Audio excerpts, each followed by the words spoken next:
Okay. So Okay. you can always call from.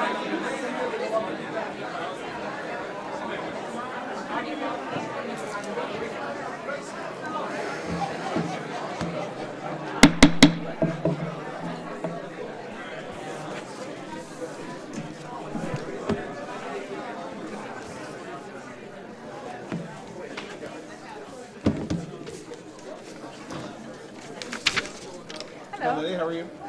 Great to see you. Great to see you too. When is our next meeting? Oh, I know. We need to get that scheduled. Did you have a good time talking to Thomas? That was great. Yeah. Thanks for the invite. Are you coming to the Christmas party? What's that? Are you coming to the Christmas party? Oh, of course, yes. Yes, thank you. Yeah, it's on my calendar. Just made sure. Did you RSVP? Not yet. Okay, do you want me to? Yes, please do that for me. Thank you.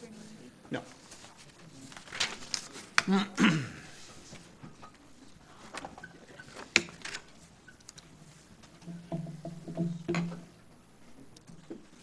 Okay. Everybody ready? Well, good evening and welcome to the December 5th meeting of the Federal City Council.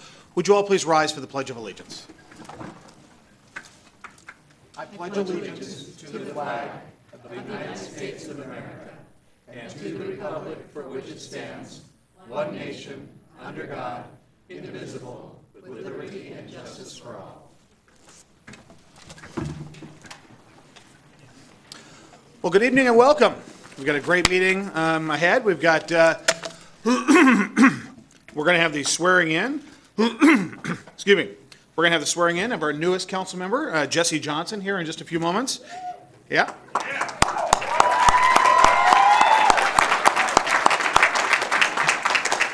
And I'll introduce the King County Superior Court Judge, who will do that in just a moment.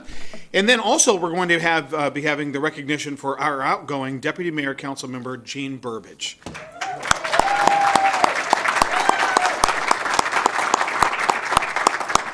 And after that, we'll have a brief reception, and then we'll get back to our business.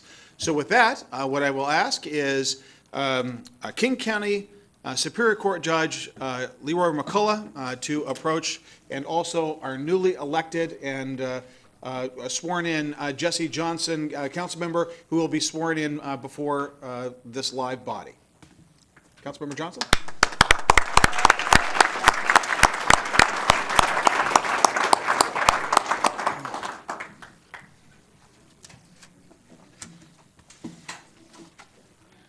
Good evening to everyone.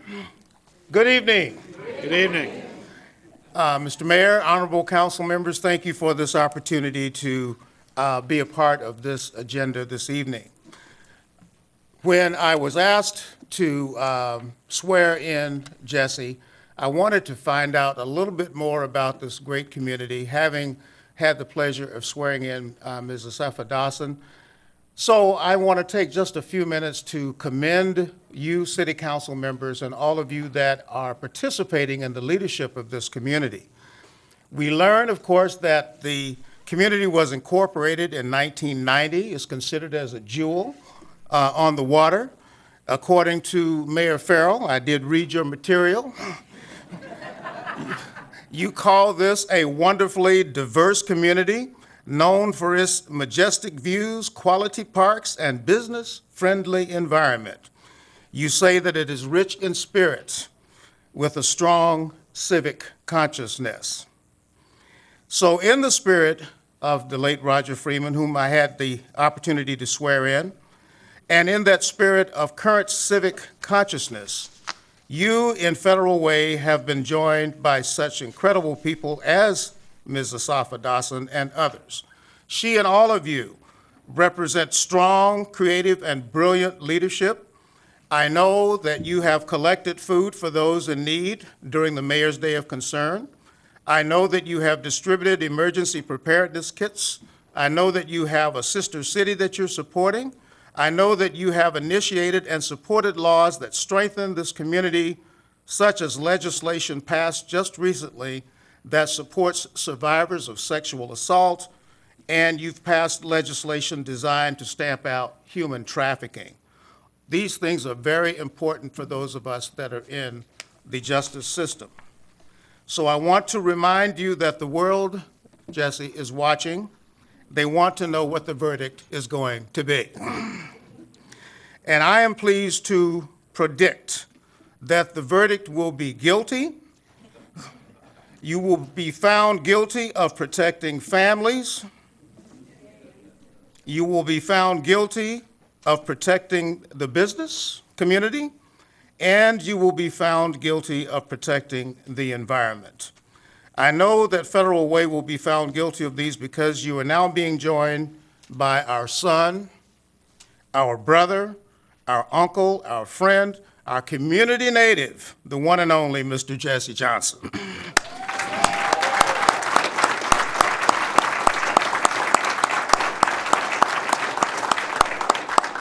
He is so ready to join you on this council in your effort to keep Federal Way moving forward. So it's my privilege and honor with that background, Jesse, to administer this oath to you. If you will raise your right hand, then please, and repeat after me. I state your name. I, Jesse Johnson, Do solemnly declare do solemnly declare that I am fully subject that I am fully subject to the Constitution of the United States to the Constitution of the United States and to the Constitution of the State of Washington, and to the Constitution of the State of Washington, and that I will and that I will faithfully, faithfully, energetically, energetically, creatively, creatively, and joyfully and joyfully represent all of the great people represent all of the great people of the City of Federal Way. of the City of Federal Way. I promise to do my best I promise to do my best to make this great city to make this great city even greater. even greater. And in this, And in this, I solicit the help I solicit the help and wisdom and wisdom of the Almighty God. of the Almighty God. Congratulations.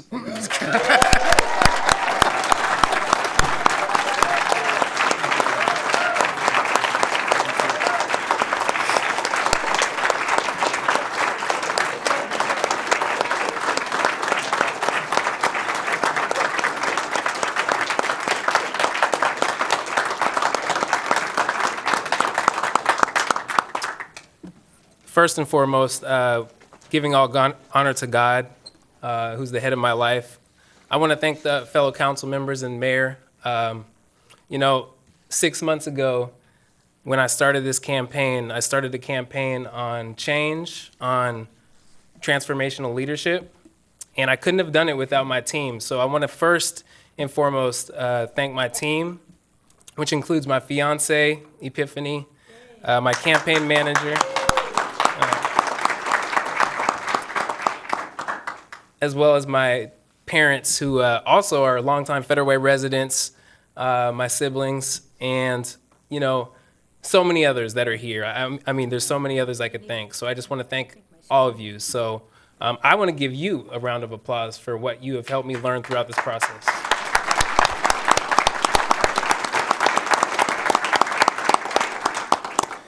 And secondly, we have had a lot of great leaders in Federal Way. And there are very few that have shown the dignity, honor, and respect as Miss Jeanne Burbidge, and tonight's about her. So I want to give a round of applause to Jeanne Burbidge as well.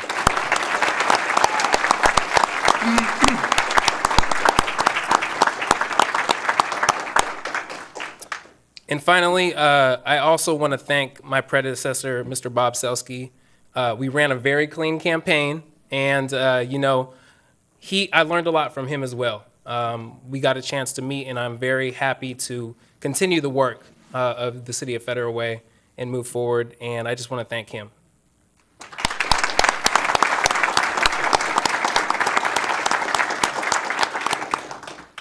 So, me standing here is really an honor, and I don't take this lightly. I want to let the citizens of Federal Way know that, you entrusted your confidence in me, and I will do everything that I can to keep moving this city forward. We have one of the most unique cities in the region, state, and nation, and we have challenges, but opportunities as well. And I am just so excited to get to work. I can't say it enough. And the citizens of Federal Way are great people. We may get a bad rap sometimes, and it's not all the way it's not all the way something that the citizens deserve, and I want to make it known that I'm passionate about this city, and I'm so excited to get to work with my fellow council members. We have a great team. We have a team that has a lot of great strengths, and I hope to just add to that. So thank you again for entrusting your faith in me and in our city council to move the city forward. Thank you.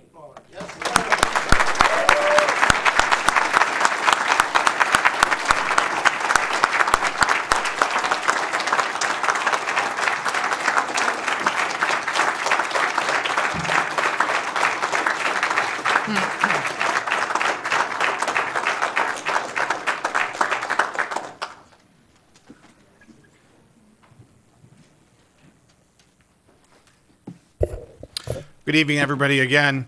Now it's that time of the meeting that I have been frankly dreading for this entire past year, and that's the time to say goodbye to Councilmember Jeanne Burbidge, at least in this role. I'm sure that we're going to see much of Jeanne Burbidge over the years as time rolls on, but her time as a city council member is, after 20 years, that has just flown by, is coming to a close.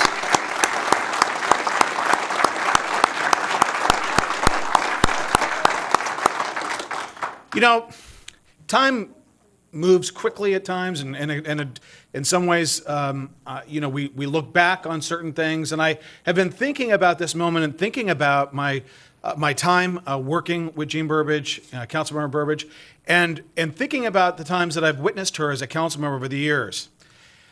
There was one moment in particular I wanted to share with you that it really, I think, epitomized and had a profound impact on my pursuing a city council position.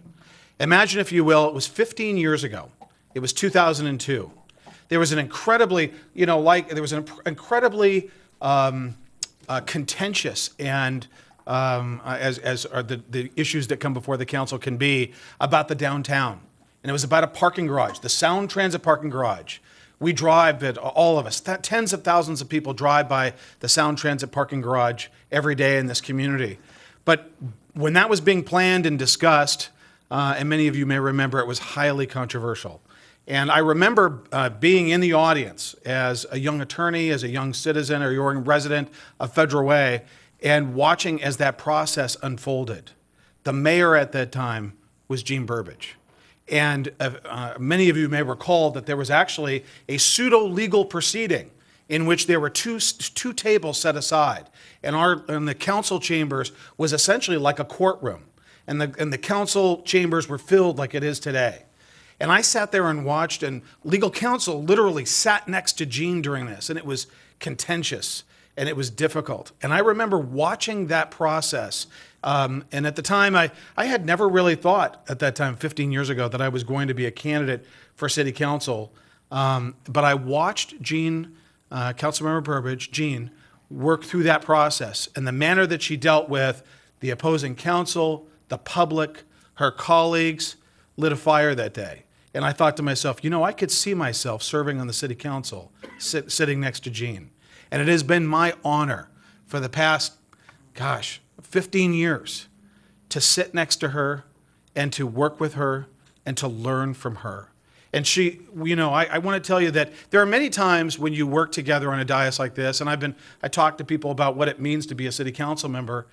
It doesn't mean that you're going to agree with each other. In fact, healthy debate is important and healthy. But there are times in which, over the course of time, you just begin to really appreciate the person, the people that you're working with. And over the years, I have come to really view Jeanne as probably one of the most valuable members that this city council has ever seen. And that is why, in January of this year, I will be awarding Councilmember Jeanne Burbidge, Deputy Mayor Jeanne Burbidge, the key to the city for the city of Federal Way.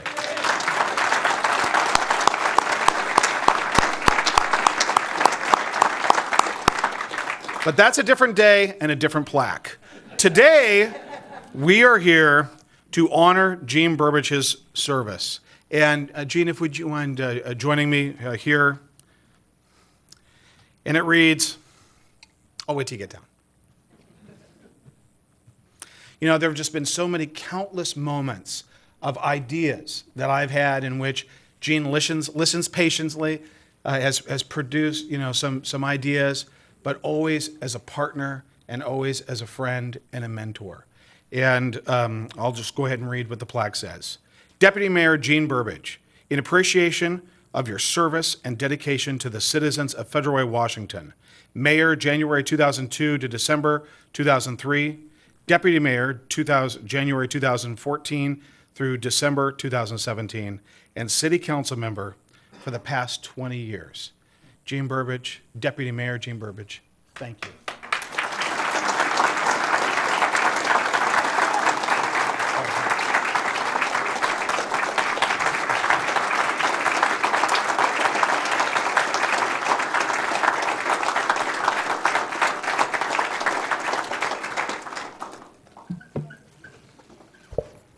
Thank you so much. This has truly been an honor and a joy, a privilege to serve this fine community, our city.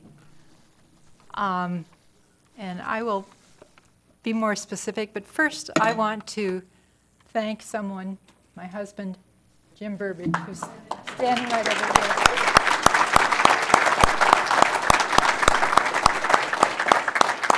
And our son Scott is next to him.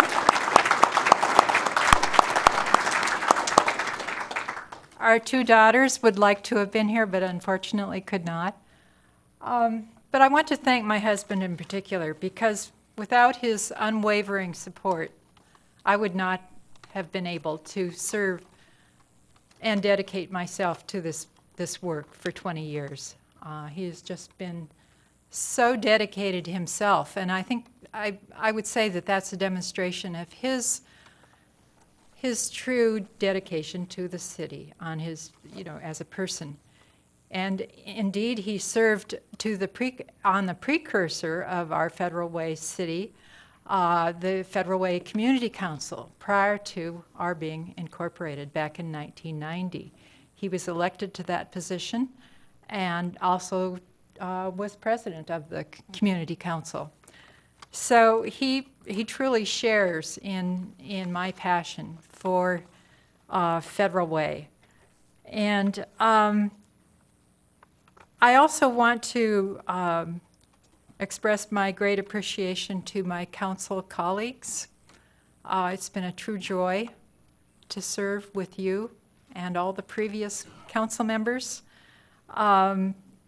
There's a great deal of hard work and dedication that goes into the time, the effort, and the outreach, the conversations that we have as we're dealing with all of the complex issues that come before the council.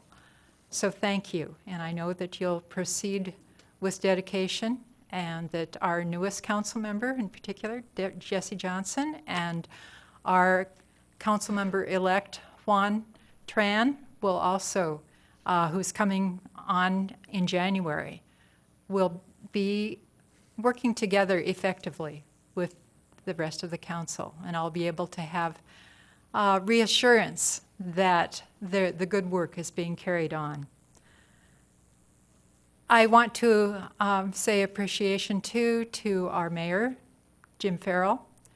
It's been a pleasure to work with you, Mayor Farrell, and I appreciate your leadership and your outreach to the community and to our community partners. It makes a difference when that strong presence is available and well used. And I would also like to acknowledge our previous mayors and our previous city managers over those 20 years and their fine work. And a huge thank you to our fine city staff. It's amazing the achievement that our city is responsible for and has achieved over these 20 years, over the 27 years as a city. We have very dedicated and talented people serving as our city staff, and I am very much in awe of the things that they accomplish. We are challenged in terms of resources. If you compare our city with the remainder of the cities in King County, we're not at the top in our revenue per person by any means. We're down that graph, and you've heard me express that here and there to the public as well, because a lot of people don't realize that. They see what we achieve as a city, and they don't realize the amazing, dedicated work that goes into the producing the high level that we expect in our city. So again, I want to thank you all, and a huge thank you to our community. We have so many fine citizens. You care so much about our city. You come to the council meetings. You volunteer for the commissions. You share your concerns. You aren't afraid to stand up and ask why, and how about this, and why can't we do that? And the city needs to hear that, because that inspires us all to try to achieve that higher level. So please don't stop. And again, it's been a true honor, a real privilege, and a joy to do this work. And I wish you all well.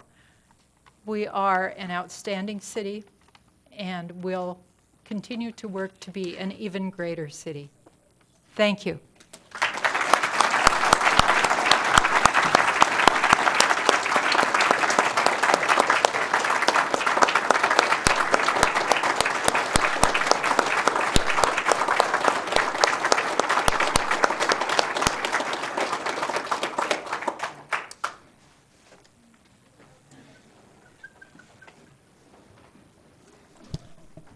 And council members, would you like to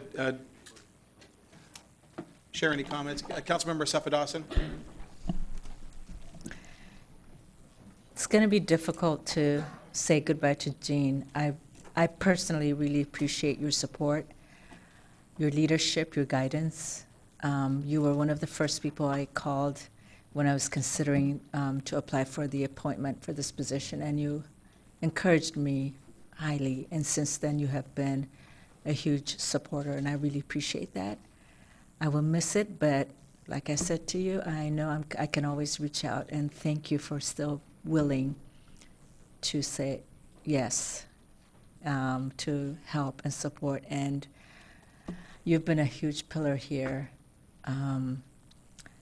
not only to me, but your voice of reasoning is just incredible. And thank you. Thank you for that, being that person who can see everything, not only for our city, by the way, but you've been very integral part of our region. South King County has been a place that you have been very supportive of, and every meeting I go to, every place I go to, your name always comes up, and I'm just proud to say, yes, I'm part of that, and that you've been my leader, and thank you.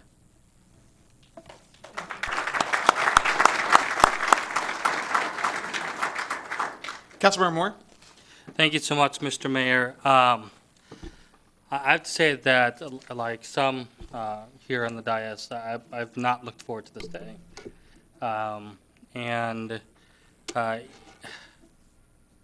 Where should one begin? I've known you since I was in high school.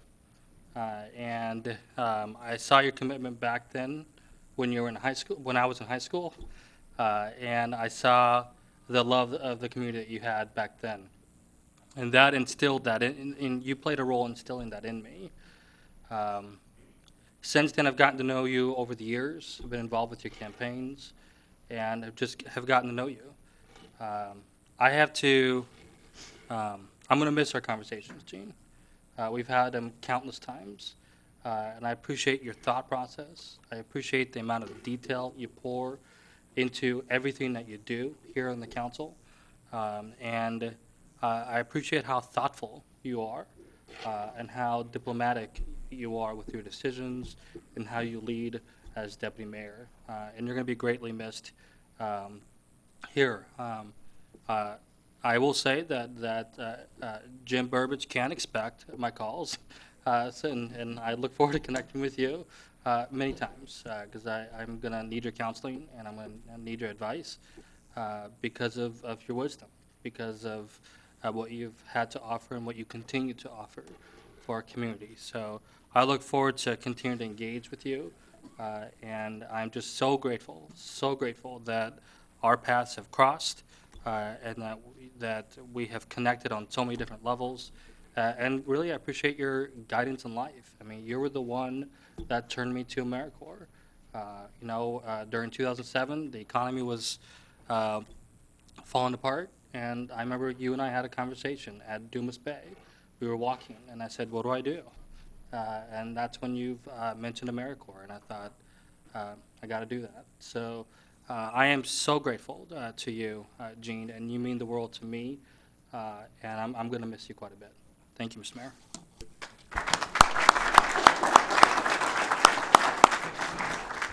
Councilmember Duclos and then Councilmember Kopeng. Jeanne and I shared an office several years ago, a small office that we squeezed 3 people into it. But it was at that time, I think it was before the recession hit and before we had a change in the form of government, we were talking about a performing arts center, and I forget, it was 2 separate projects. And I was reading the information that we had received from someone that had put the information together and what the costs were going to be. And I remember turning to Jeanne in our little tiny offices and said, I wonder if we could combine these instead of building 2 buildings, could we put them into one? And Jeanne said, yes, definitely. And then told me about a place up in Snohomish County. I forget the name, McIntyre Hall. And because of that, we developed a road trip for the council members and some staff members to go up and talk to the people up there and visit their facility and see what it looked like. And so it was an all-day affair, and we looked and said, yes, definitely, we could put these 2 things together, and we could save some money doing it. And that's how the PAC came to be one building instead of 2. And it's too bad that we couldn't have completed it during the recession, because it would have cost us a little bit less money. But but on the way up, we had a chance to talk and get to know each other a little bit better, because I'm from Massachusetts and I'm very abrupt and to the point, and Jeanne is very, very good about listening and being not quite so abrupt. I also had the opportunity to meet her daughter, who is, I forget what a chiropractor, and I was having a problem with my back at the time, and Jeanne referred me up there, and I went up, and she looks just like her mother. And it's been a pleasure working with Jeanne. She's always calm, quiet, and methodical, thinks things through. I'm a little bit more fast than that, and so I enjoyed learning how to slow down a little bit while working with Jeanne. And it's been a privilege knowing you, and I know you're still going to be out there in the community doing things. You're not the type to sit home. Thank you, Jeanne.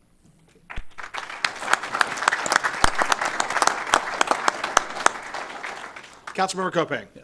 Well, Deputy Mayor Burbidge, Jeanne, there's a lot of words that I could use to describe you, but the one that comes to mind is gracious. And just definitely appreciate your graciousness. As previously the newest member of the council, you welcomed me with open arms and were a great mentor to me.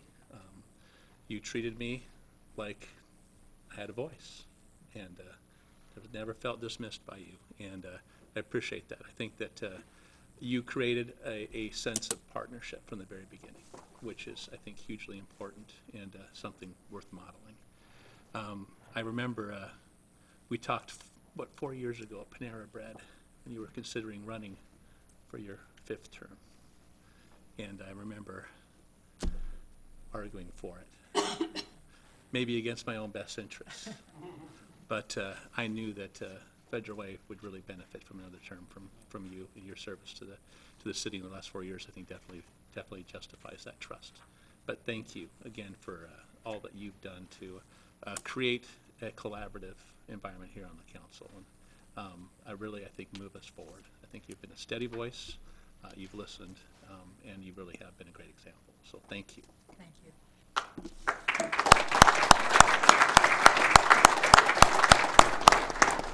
Councilmember Honda. Thank you. Jean, we first met with the Arts Commission. And I know that there's a lot of Art Commissioner members in the audience that have worked with Jean. So can you stand up? Because I know there's at least 4 or 5 of you. Betty, Carol. 2 Bettys. Yeah, 2 Betty, yes. But Joanne. And the Arts Commission over the years has done a lot of work. They were one of the first groups that wanted the Performing Arts Center and worked so hard for it and supported it. And I appreciate all of the work you've done for that. And I've learned a lot from you, and I appreciate your time. And tonight's really historic here in this chambers. We're saying goodbye to someone who served for 20 years and welcoming someone brand new. So it's kind of a sad and joyful day. So anyway, thank you very much. Thank you.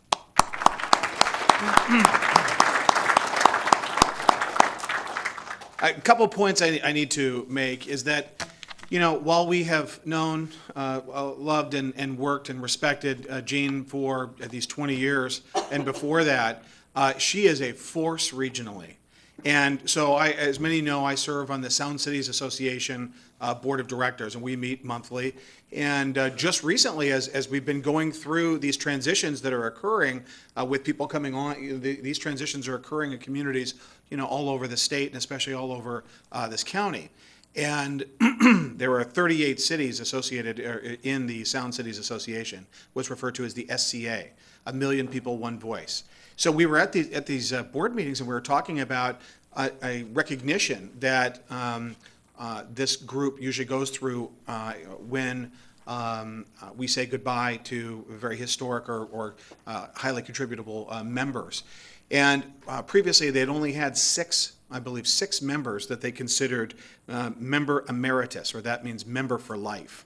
At the 1 week ago, at the Sound Cities Association dinner, Deputy Mayor Jean Burbidge was one of the individuals granted the honor of being a member emeritus of the Sound Cities Association.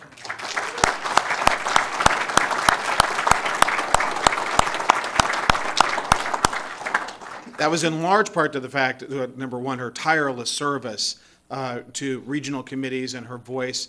In fact, actually, when just to let you know, when we're in that board meeting with only about 10 people in the room, there was a whole list of folks, and I almost before I could get my mouth open, there were 3 or 4 members that says Jean Burbidge, and because she's known regionally. But where she has really gained expertise in where we're going to really need to step up moving forward is regional transportation issues. And I've been hearing Jean talk about regional transportation issues, and her legacy will be many of the transportation projects in this community and this region, of which she had a major hand in. And so, on behalf of a grateful community, Deputy Mayor Burbidge, thank you.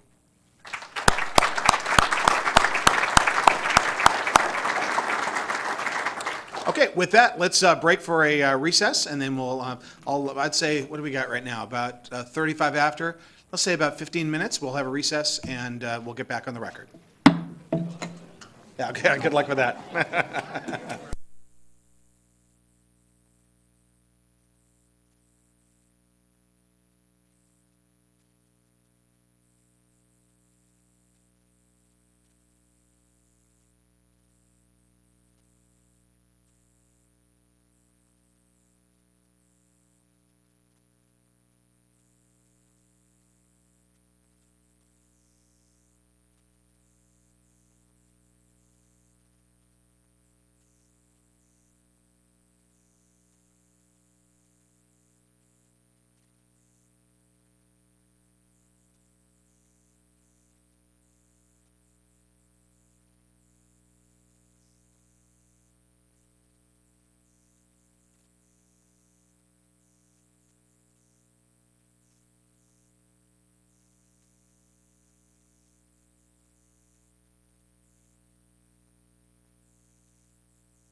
Okay, guys.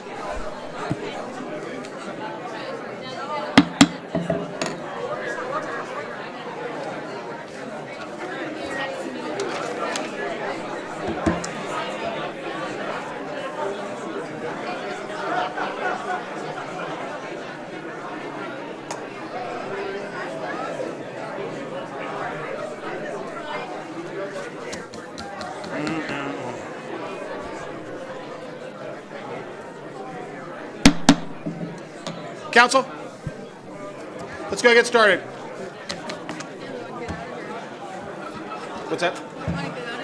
Yeah, exactly. Did you have any cheesecake? Oh, no thanks. Really? Yeah. I've had enough cheesecake.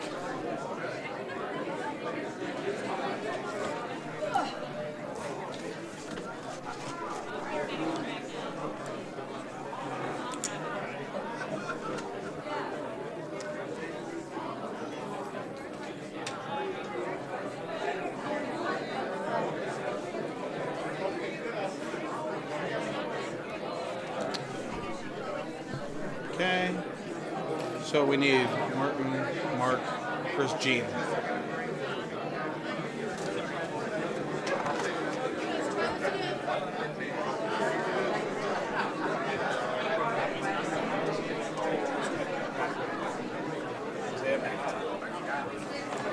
Isaiah McIntyre.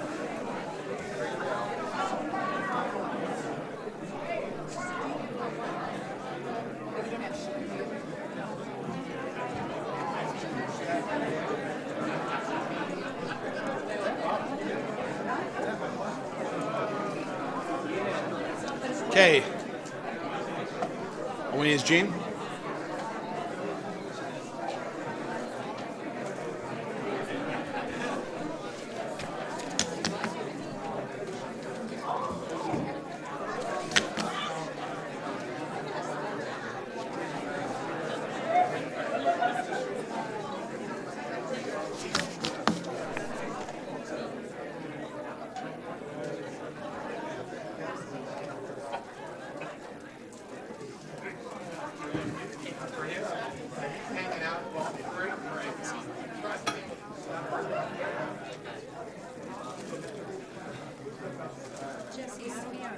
That's nice.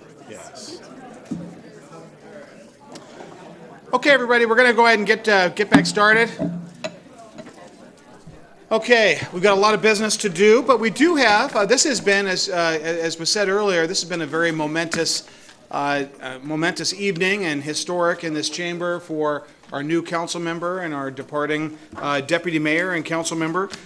We do have a very special guest with us today, Isaiah McIntyre, who turns 10 today. Hey! And Isaiah, can you stand up and say hi to everybody? And let's sing him happy birthday. Happy birthday to you. Happy birthday to you. Happy birthday, dear Isaiah. Happy birthday to you. All right. So I want to let you know, Isaiah's mom, Cynthia, used to work for the city, and I first met Isaiah probably about, it was about 6, maybe 8 months ago at the Panera, and he had a broken leg, and it was this huge cast for this young boy. No, I think it was in the summer. It had to be like in June or July. And now, actually, I hear tonight, Isaiah actually had a basketball practice tonight, so he is well on the mend. So good to see you on your feet, Isaiah. Thank you, and happy birthday. Okay, all right, now let's move on to presentations. First, we've got the Federal Way Police Department nationally reaccredited, and Chief Hwang's going to tell us about that.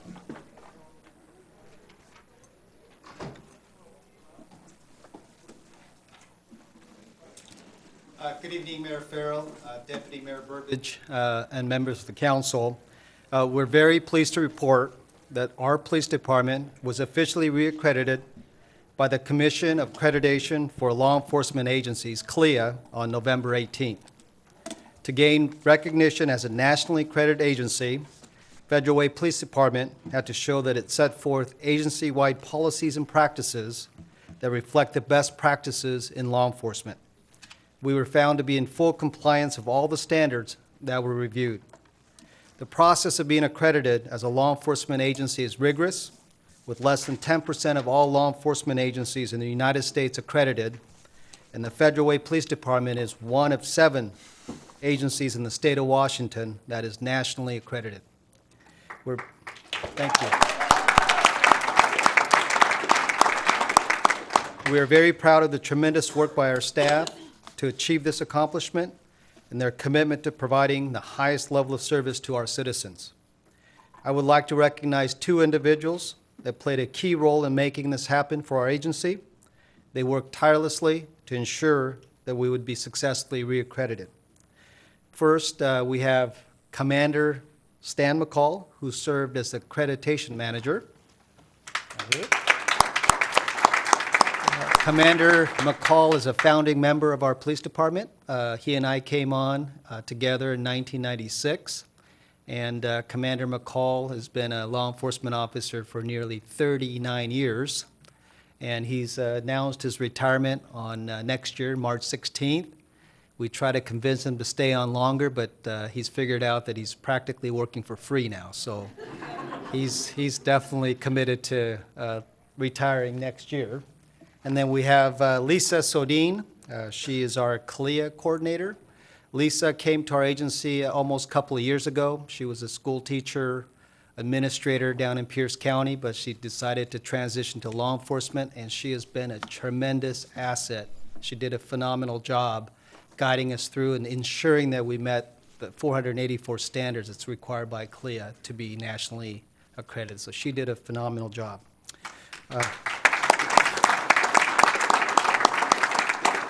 At this time, I would like to present Commander McCall and Lisa Sodine with the Police Chief Commendation Medals. Please join me again in congratulating these outstanding individuals.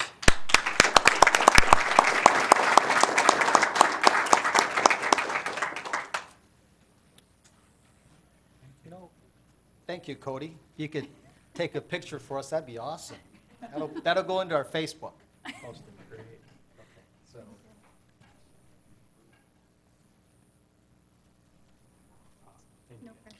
And I've asked Commander McCall to just say a few words.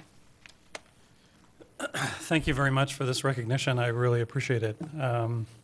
It has been a long law enforcement career. But one of the most interesting things is this accreditation process. It is huge, and we were in some murky waters just a year or so ago when we actually hired Lisa.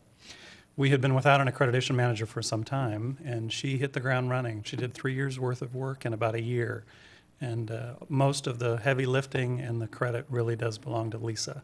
So we want to thank you very much, and moving forward, we're going to have a great police department like we've had in the past, and I'm very thankful for the boss that we have. Chief Hwang is an excellent administrator to work for, and we're just glad to have him. So thank you very much.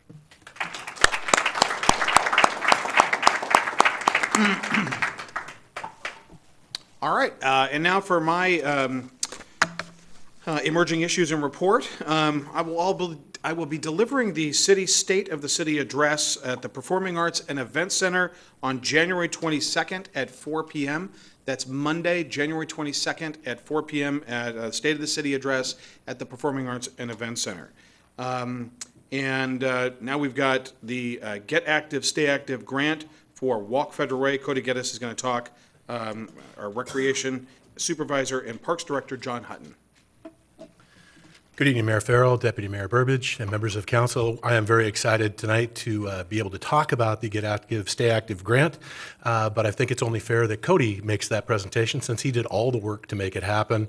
But we do want to express our gratitude to Pete Von Reichbauer and his office for making this possible, and we're going to do great work with it. I'll have Cody tell you about it. Yeah, we were approached a couple weeks ago by Councilmember Pete Von Reichbauer's office to come up with a few ideas for a Get Active, Stay Active grant. and we submitted several ideas, and Get Walking Federal Way was what they decided to choose. So we're looking at developing a walk program, and it's going to be a two-prong program. One is getting an updated map of safe routes to schools and parks for our community that we're going to distribute throughout the community. And then the second piece of the walk program is coming up with incentives to get Federal Way moving and exercising via walking. So. All right. And a special thanks to King County Councilman Pete Von Reichbauer, who helped secure that 10,000. He had a town hall meeting on the other side of town tonight, or just on the outside, I think at Thomas Jefferson High School. So thank you. Great job, Cody. Councilor Moore? Hey, Cody. Quick question. A few years back, there was a Let's Move initiative by the First Lady. Is there any correlation between that and this, or are they completely different? Get Active, Stay Active is a completely separate program through King County grant, through a grant of their own, but there might be a correlation that we could fit together with that, yeah. Okay. Thank you. Yep. Okay. Thank you, Cody. And then also John Hutton again for our annual holiday tree lighting at Town Square Park this past Saturday, and the Jingle Bell Brunch also this past Saturday. John? Thank you again. This was a wonderful weekend. We were very busy at Jingle Bell Brunch. I want to thank each of you for coming. It was at Jingle Bell Brunch. We had a great turnout, a lot of fun. We had great food. The decorations were off the charts. I think the kids had a great time. The parents had a great time. And then we immediately transitioned into our tree lighting. The picture you see on the wall, we're very proud of that. That is our living Christmas tree. It's a 23-foot tall Nordman fir with 23,000 LED lights on it. 27,000 LED lights. We're very excited about that. We had a little heart-stopping moment for half a second or so as the Wi-Fi was a little overwhelmed for a minute, but it came on almost immediately, and we couldn't be more excited. I want to send a few thank yous out. We had great entertainment from Brigadoon Elementary, the Federal Way Youth Symphony, Harmony Kings, Federal Way Chorale, and TJ's Drumline got things going. Of course, we had terrific support from some sponsors, including Desna, PacMed, the Arts Commission, and Woodstone. And the event wouldn't have been possible without South King County Fire and Rescue coming in with Santa on the truck. And so that was just a great event. We had terrific turnout, probably in excess of 400 people, braving the rain and cold. It was a terrific evening, and the entertainment was great. Just a lot of fun, and I'm happy to answer any questions for anybody. How many people, John, how many people you think were there at the tree lighting? We'd say in excess of 400 people, and I'd like to shout out some thanks to two extremely dedicated park maintenance workers, Derek Presnell and Anthony Hutchinson, who worked for in excess of 3 weeks, 8 hours a day on that tree, stringing 27,000 lights on a tree with, no joke, 10,000 zip ties. Is an amazing feat in all kinds of weather. And so they did a great job and took great pride. As you can see, it's pretty phenomenal. And it's a real source of pride in that whole part of town, and we're very excited about it. Awesome. Thank you. Councilmember Duclos. Yeah, I can attest to that because I go up there every Wednesday and do a mile walk or a mile and a half or two. And they were up there when I was there every Wednesday stringing those little tiny lights, one by one under the tree, so meticulously. They mentioned that you didn't help. Well, I wanted to drive the thing to raise them up. Oh, and you they wanted the just bucket didn't, truck. Yeah. Since Well- I didn't know what it was, they wouldn't let me. You know, she has helped and has mentioned several times that we should go with bigger lights. Maybe it would maybe go a little bit faster. It might, yes. For the phones. Thank you, Deanie. All right. Just to be on record, I told him, Deanie. All right. have a Thank you. question. Great work. Thank you. I have a question. Yes. How much has it grown since last year? Good question. Probably 4 to 5 inches. It's a slow-growing tree intentionally, but we had it inspected. It's healthy and in great shape. We got a warranty when we bought that tree, as long as it was installed in a particular way with drip irrigation, very specific instructions on that, and they warranty that. So they come out to check on us, and it passed with flying colors. It's in good shape. Yeah, I remember actually the day, speaking of Deanie, I remember the day that they actually put the crane in and put it in place. Deanie and I just happened to be at the park at the same time. I had my little boy Benjamin with me, and it was really I've thought about that on Saturday, thinking back to that moment when they put the tree in, which I think had to be December of 2015. I believe that's right. And 2 years ago now. And it really was a very special moment. And this past Saturday, especially with all the hundreds of people there and the great performances by the Harmony Kings and our choir, the Federal Way Chorale, and the Brigadoon Elementary School, the 4th, 5th, and 6th grade, or 3rd, 4th, and 5th graders. Got to get that right. And they all just did a phenomenal job. So great work by everybody. Councilmember Duclos. You know, the tree looks to me like it's grown more than a few inches. It's filled out, for one thing. Yeah, And it is a beautiful tree, even without lights. that's right. That's right. Didn't Steve Eichert, our deputy parks director, put in Latin right next to the tree some sort of? He did. St. Nicholas Furicus is what he called it. He coined his own species of trees. Yeah, exactly. All right. Thank you, John. Thank you very much. Okay, to remind everybody, this is the last meeting of the year. We normally and have historically canceled the second meeting in December. So the December 19th City Council meeting was previously canceled as per custom. All right, now for the most important part of the evening, citizen comment. I've got these in order. I've got one letter that we'll read at the end. And at this point, I'll give you a list, and please be ready to go. H. David Kaplan. I can't read this one. Ben, well, you know what? We'll work on that one next. All right, H. David Kaplan. Thank you. It's impossible to sum up what Jeanne Burbidge has meant to Federal Way in 3 minutes. But here are some highlights. Before I met her, Jeanne Burbidge had been involved in bringing St. Francis Hospital Federal Way, as well as a branch of the King County Library System. I've known Jeanne Burbidge since 1991 when I chaired the Parks and Recreation Commission and Jeanne chaired the Arts Commission. Our two commissions met regularly over the years to determine what should be done with 83 acres of the old Evergreen Airstrip that the city had purchased in 1990. That property became Celebration Park. In 1991, the city approved the first Parks and Recreation Comprehensive Plan that included the building of a community center and a performing arts center. Once again, our two commissions addressed the opportunities for these projects. Jeanne championed these major projects after joining the city council and stuck with them until they became a reality. As a council member, she was heavily involved in fulfilling the city's transportation needs, building on the groundwork done by Mary Gates. She chaired several boards, committees, and commissions that brought transportation funding to our part of South King County. Many social service activities received the benefit of Jeanne's calm, focused, informed, and determined approach to getting things done. It's been a pleasure to honor and know you and work with you, Jeanne, for nearly 3 decades. Thank you for your courageous fortitude that has given so much to Federal Way. And a special thank you to Jeanne's husband, Jim, and their children, Scott, Heidi, and Margaret, for sharing Jeanne with us for all these years.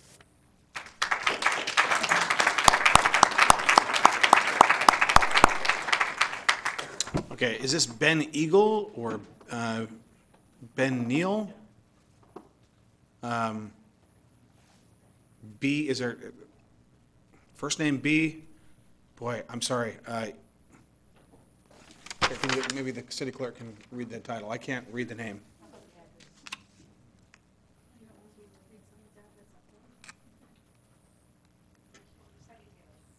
Oh, sorry, Betty Taylor.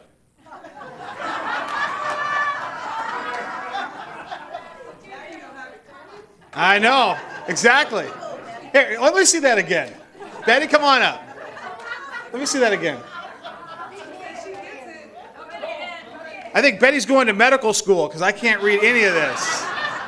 I think the first day of medical school, they tell you, sign something where you can't tell what the signature is. Wow. Okay, we're going to call up Betty Taylor. All right. You're on. Man. All right. Dr. Taylor. Now, how did you get my name wrong? You got my name wrong. You couldn't even read it on the paper. But it's okay. So, well, okay, my name is Betty Taylor. And why I'm up here, I just want to say that what I'm about to say, I'm kind of tired of saying it. And as we, as advocates, get up here, many times we are tired of saying what we say over and over. But that wouldn't, but that will not stop us. We will not be tireless, and neither will we give up. So with that in mind, I will finish my my speech. I was driving here today, and you know, and I always talk about this area. I always talk about the lack of lighting around the city hall. And I was trying to find where the end of the corner was, and I really couldn't find it because there was no light. And I was just going straight, and I basically passed it because I did not see no lighting. There is lighting as you go down one street, but on the corner there isn't. So it's that dark. It's just dark as you come around to City Hall, and as you're proceeding to, you just don't see the corner because there's no light, and you pass it. So I will just plead with, and I know they did a study about the lighting around the area, and I know what it's going to cost, and I know, you know, the money and all that. But when it comes to safety, I think it's really something that the city should look at, because I felt that I could not see where the turn was, where my turn was, and I went past my turn because there was no light at the end of the corner. And then I stopped right in the middle of the street because I couldn't see what I was doing.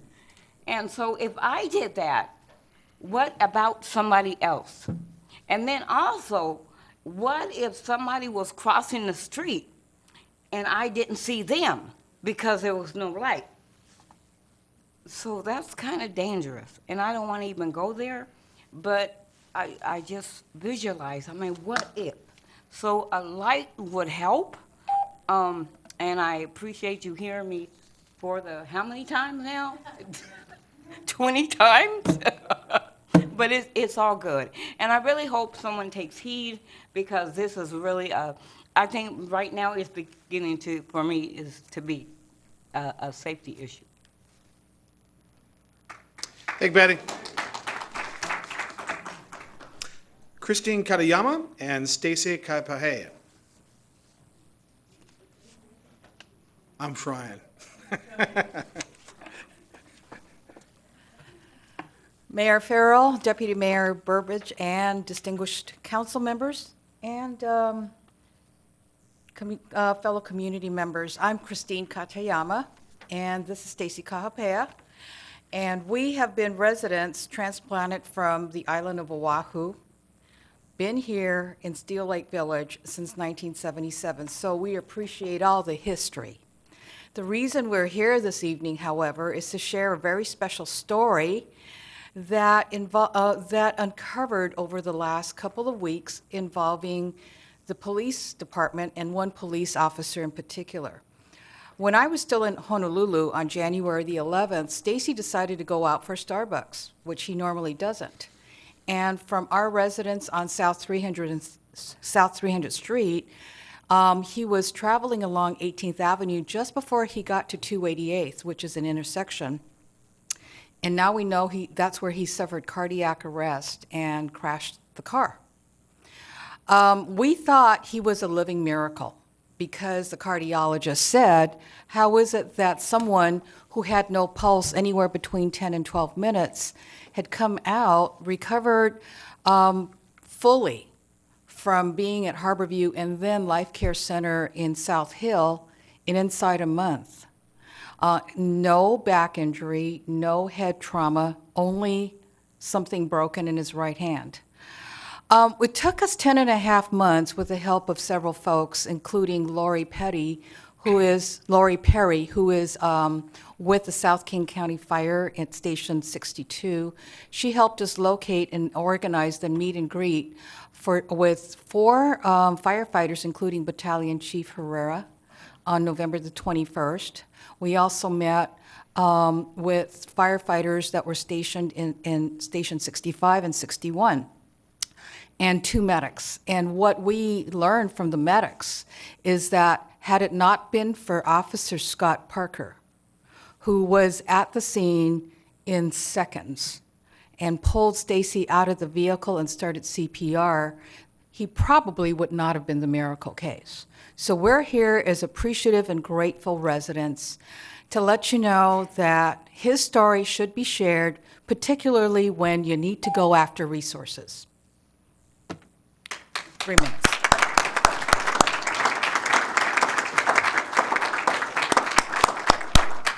Stacy, did you want to say a few words?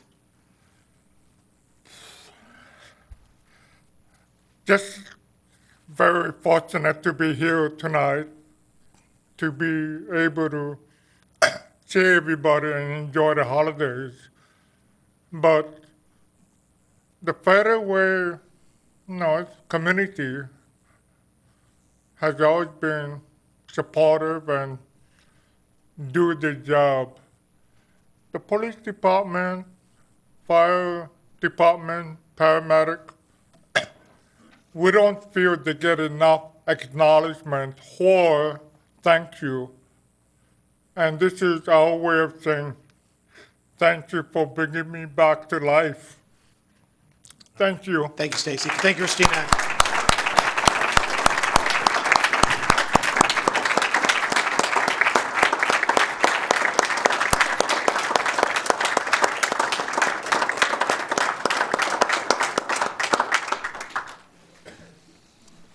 Thank you. And Chief, we're going to be honoring that officer, is that right? Yes, Mayor, we're going to make arrangements for the officers involved. There were a total of 3 officers to meet with Stacy and Chris. We're going to make arrangements for that, and we'll also be giving the life-saving award to Officer Parker during our annual award recognition ceremony. All right, that's great. Thank you very much. And thank you again for coming tonight and telling us about that story. That's great. Okay, Joanne Paquette, then Allison Taylor, and then Lori Sechrist, and then Richard Pearson. Mayor, Deputy Mayor Burbidge, and all council members. I had begun to make notes for my comments on Jeanne Burbidge, but when I got to 4 pages, I decided I better condense it to fit into a mere 3 minutes. Almost impossible.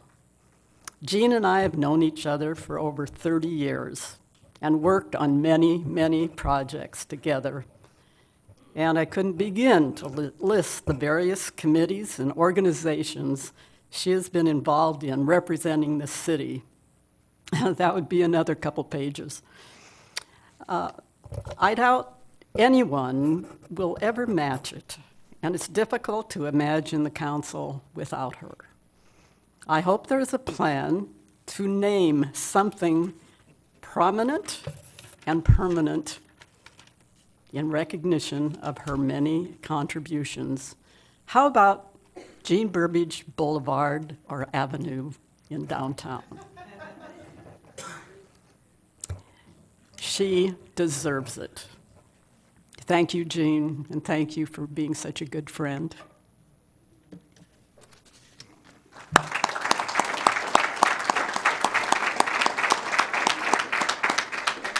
Thank you, Joanne.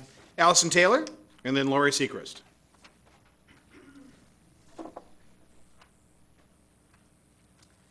Mayor, Deputy Mayor, Burbidge Council. First, I moved here 4 years ago from California. Most of you guys know that. I randomly sort of landed in Federal Way, and I'm so grateful that I did. The Parks and Rec system has been amazing to my daughter. I have an adopted disabled daughter, and it's phenomenal. I've told John that in person. The people in this community are amazing. I've found a family in politics that has been, I don't even have a word for it. It's been amazing. I just want to thank you officially and welcome Councilmember Johnson to the council. And Deputy Mayor Burbidge, I don't really know you. We've had a few short, brief conversations, and thank you for helping to make the city what it is. That being said, there's something I wanted to bring up, something I'd like the council to address officially. I'm putting on the record. I've talked to Councilmember Honda and Councilmember Moore at the Uptown Square Apartments. We have a bunch of empty buildings. We have a bunch of empty businesses. I've talked to a few people in our community who have tried to put businesses in there and have had struggles, have spent enormous amounts of money trying to plan, trying to get in there. I'm not really sure who puts up an apartment building with retail space with no parking, but it's something that I think needs to be addressed. As we are building new communities, which we are going to be doing very soon, we need to keep that in mind, that we need to be planning effectively and making sure that when we have retail space or space for community organizations to come in, that we have adequate parking and adequate access to them, because apparently Uptown Square doesn't seem to have that. So I just want to put that on the record, that I think as a community, it's something that we need to be worried about. We have all this empty retail space. I don't know that there's a plan for anything coming in there. Maybe I'm wrong, but from what I know of, it's been sort of difficult. So I hope that it's something that becomes a priority before we start building other apartments with other retail spaces that end up empty. So thank you, Deputy Mayor, for everything you've done for the city. Welcome, Jesse, to the council, and I hope that you guys make some really smart decisions in the future. Thanks. All right, thank you, Allison. Brian, can you please get a report, or let's, you and I maybe talk tomorrow or the next day about this issue and about parking. I know that parking has actually been occurring just south of Uptown on the west side of 11th. That's something we're addressing, and it's something that that we've asked our traffic unit to address. But I think we also want to I want to have you perhaps reach out to those folks or figure out what our studies say about parking for the proposed retail space that is now currently vacant below the apartments on Uptown. All right, thank you. All right, and now for 5 minutes, our friend Lori Sechrist. Okay, so good evening, Mayor, City Council, City staff, friends, neighbors. Welcome, Councilman Johnson. You look good up there. And Deputy Mayor Burbidge, thank you for your support and your commitment to and service to our city. My name is Lori Sechrist. I'm the proud president of the Save Weyerhaeuser Campus Organization. So as you should all be aware of by now, IRG has submitted its third and largest land use development proposal, the Green Line Industrial Business Park, on the historic Weyerhaeuser campus. This proposal is a 1.1 million square foot, 3-warehouse development. So tonight I will again like to stress our biggest concern with this industrial warehouse park, the increased vehicle traffic, and specifically the semi-truck traffic that will be generated. For the past 47 years, the pattern of the semi-truck traffic to the historic Weyerhaeuser campus has been less than 1 semi-truck a week. There were Food Service of America deliveries for the cafeterias and some delivery of paper and wood to the Technology Center for research, as well as mail deliveries to the South Building. The original plans for the corporate building were not designed to have semi-trucks. It was not until later that the loading dock was added to the design, and with the height restrictions, no semi-truck could even get to the loading dock. The rare semi-truck that did come to the corporate headquarters had to park outside of the loading dock and hand truck in all the items. Simply put, semi-trucks were never a key part of the nature and character of the campus.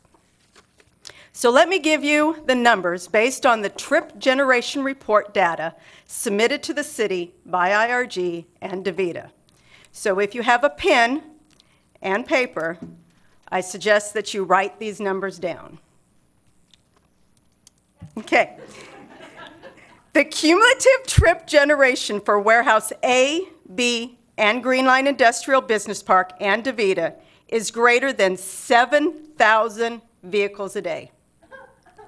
Almost 1,200 semi-trucks will be traveling to the campus daily. Over 750 of the 1,200 semi-trucks daily will be congesting the 320th exit ramps and 320th Street on their way to the Industrial Business Park. The remaining will be congesting Highway 18 and the on and off ramps of Weyerhaeuser Way. These numbers don't include traffic from the current vacant headquarters building, which adds roughly 1,000 additional vehicles. If the proposed IRG developments are approved, the traffic pattern to the campus will change from 1 semi-truck a week to 8,400 semi-trucks a week. So you all know that the vision of the Save Weyerhaeuser Campus organization is to preserve, protect, and to maintain the nature and the character of the campus as per the 1994 Concomitant Agreement. But you may not know or understand that the Concomitant Agreement is governed by the revised code of Washington 35A.14.330, proposed zoning regulation, which states the proposed zoning must be in the interest of the health, safety, morals, and general welfare. Further, all regulations and restrictions shall be designed to encourage the most appropriate use of the land throughout the area to be annexed, and to lessen the traffic congestion and accidents, and to conserve and restore natural beauty and the natural resources. So the U.S. DOT National Highway Traffic Safety Administration reported that in 2015, fatalities and crashes involving large trucks were on the rise. Of the 4,067 fatalities, 3,000 of these fatalities were occupants of other vehicles, and over 400 of the fatalities were to non-occupants, including pedestrians and cyclists. 84% of the fatalities were not the semi-truck occupants, but rather other drivers, pedestrians and cyclists. IRG's proposed high-trip generation of vehicles and semi-trucks threatens the health and safety of commuters, visitors, and residents, and in the likelihood of an accident, it is not the semi-truck driver who is at greatest risk. It is the occupants of the other vehicles and the non-occupants who are likely to suffer injury or death. I ask you, under the Concomitant Agreement, how can IRG's daily increase of 7,000 vehicles with 1,200 semi-trucks lessen traffic congestion and accidents? This increased risk caused by IRG's proposed semi-truck traffic violates the Concomitant Agreement because it is not in the interest of the health, safety, morals, or general welfare, and it should not be permitted. Thank you.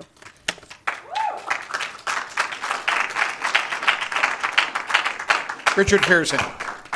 Honorable Mayor, Deputy Mayor, Council members, staff, ladies and gentlemen, I'm Richard Pearson, 40-year resident of Federal Way Community and board member of the Save Weyerhaeuser Campus organization. On behalf of my family, I also express our appreciation to Jeanne Burbidge for the years of dedicated leadership and public service on the council and throughout the Federal Way community. I too express my concern about the addition of approximately 7,000 vehicles and almost 1,200 semi-trucks per day based on IRG's plans for 5 Weyerhaeusers and DaVita's new office building from data that they submitted to the city. In addition, I estimated that the full occupancies of the existing buildings, the Tech Center, which was formerly called the Tech Center, and the corporate headquarters would add another 3,000 vehicles because they're virtually empty at this point, bringing the total to 10,000 additional vehicles per day. This will clog the streets and arterial roadways in and around the former Weyerhaeuser headquarters site, contributing to negative impacts to citizen safety and the environment. In addition, this is inconsistent with the 1994 annexation zoning agreements language, and I quote, maintaining the quality of the area. However, tonight I focus on the approval of the city's 2018 legislative priority agenda item, I think it's 9A, related on your agenda to the former Weyerhaeuser corporate headquarters now the California-based Industrial Realty Group, IRG's property. State legislative support for the purchase and maintenance of open space and public access opportunities on the IRG's 400-plus acre ownership is needed. We need to find additional funding sources to ensure that open space and public access is maintained to connect the Rhododendron Garden, Bonsai Museum, downtown Federal Way, and the BPA Trail. With over 7 miles of existing trails and open space that has been available and used by the public for over 40 years, public access needs to be funded to ensure that it continues. Surface water management and matching county conservation future grants are useful but insufficient for habitat protection and public access. A state legislative grant of $250,000 for Forterra is helpful in guiding this project, but additional funding is needed as recognized by your legislative priority. We urge your support seeking state funding sources in item 9A of your business agenda this evening. Thank you for your attention and dedication to the betterment of the community. Thank you, Richard. Deborah Hanson. After Deborah, then we've got Cindy Flanagan. Mayor, Deputy Mayor, Council, Community, I'm Deborah Hanson, and I have come before you many times in the past year in an effort to save a Federal Way icon, the former Weyerhaeuser campus. First, I'd like to welcome Council Member Jesse Johnson, and also I'd like to reiterate Judge McCullough's guilty plea. We hope we can find you guilty of protecting the environment too.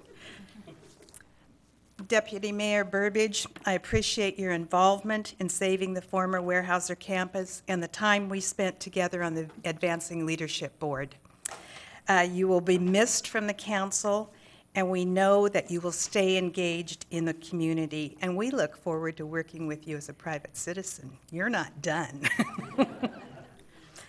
That being said, I am outraged, and I must say a little depressed about the traffic analysis report submitted for IRG's Warehouse A and B, the Green Line Industrial Business Park, and DeVita's pre-application with the city, especially when I realize these numbers do not include, like Richard Pearson mentioned, the traffic when the former corporate headquarters and research buildings are fully occupied. At least an additional 7,000 daily vehicles jamming our streets. 1,200 semi-trucks, which to give you a visual would be about 12 miles of semi-trucks. 750 of those semi-trucks would daily be exiting on 320th. And if you've ever turned off of I-5 with one semi-truck also exiting at the same time you are, you know that you can't make it in one light. So just imagine 750 more semi-trucks than we have now. Because of those traffic numbers, I think it's important not just for the Save Weyerhaeuser Campus Group, but for the community to understand the steps and get clarification about the process for being used for IRG's Green Line Industrial Park. Is there a public comment for this application? If so, when does it begin and close? Is there a public hearing? What's the date? Who can speak at the hearing and for how long? When will the hearing examiner make a decision? What is the process for the notification of decision? Who can appeal the hearing examiner's decision? What is the cost for an appeal? Where is the appeal submitted? Along with these questions, we would appreciate any other information that would be helpful for the public to become engaged in a decision that could dramatically have a negative impact on our city residents and visitors. Respectfully yours, Deborah Hanson. And happy holidays. Thank you, Deborah. Cindy, before you get started, 1 second before we get started, Brian? Regarding the questions on the public hearing, we just barely took in the application, so we haven't even determined that it's a complete application. So that's our first step. Once we do that, then we'll proceed into the analysis of whether it meets all the criteria, which we've not determined. So if all of that goes through and we get to a point where we can actually have a hearing, the public will be notified as per our requirements. But certainly, I can reach out and answer each one of her questions, but that's kind of a big answer to her questions. Okay. All right, perhaps if you can go back and review the tape, and if you go back and review the tape and make sure, and then if you could reach back out to Ms. Hanson. Thank you. And Lori as well. All right, Cindy Flanagan. Deborah, did you want to just come up and? Oh, you did? Okay, so this, how helpful. Thank you. Would you please make a copy for Brian? Okay. I want to make sure that we, you guys, one of the things we want to do, and this is a change over the past years, is I try as best I can to answer these questions and get them cinched up to get the answers to our community. There was a past practice of listening to people and then sometimes they got an answer, sometimes they didn't. I think it's our obligation to make sure we respond as in real time as quickly as possible. So that's what we try to do. So thank you very much. We'll get those answers to you.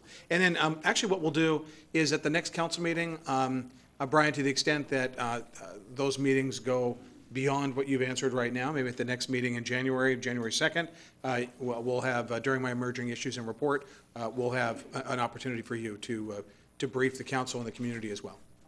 Okay, very good. All right, thank you very much for your patience, Cindy. Thank you. Cindy Flanagan. Okay, my name's Cindy Flanagan, and I represent the Rainier, Audubon, and Working Coalition with the Save Weyerhaeuser Campus Group.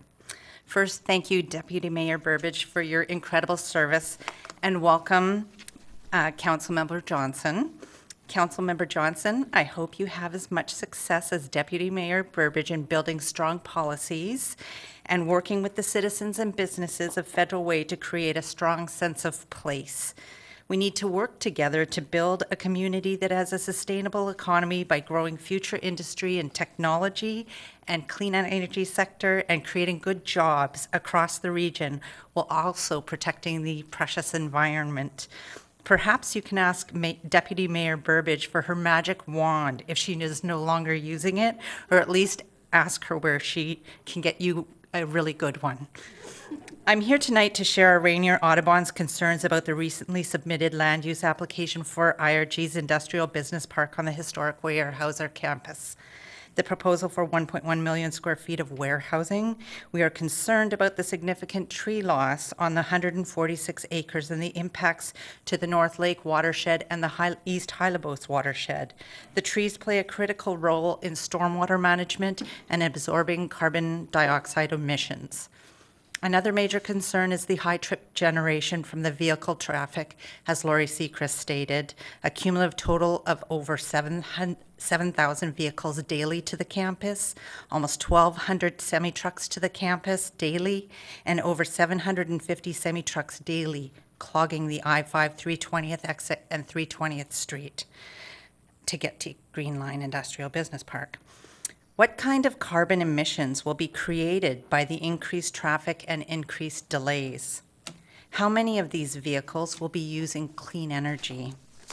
Our first ask is for the city to have a study session to explore and understand how the cumulative increased traffic created from the new developments on the historic Weyerhaeuser campus will increase greenhouse gas emissions, impact public health and safety, and affect economic development in the city's downtown revitalization plan. One of Governor Inslee's top priorities is protecting Washington's environment by leading the fight against carbon pollution. As a city, we need to be leaders who embrace Governor Inslee's focus of protecting the environment by decreasing carbon pollution and developing a strong economy through technology and clean energy. We ask the council to improve and create policy that reduces carbon pollution.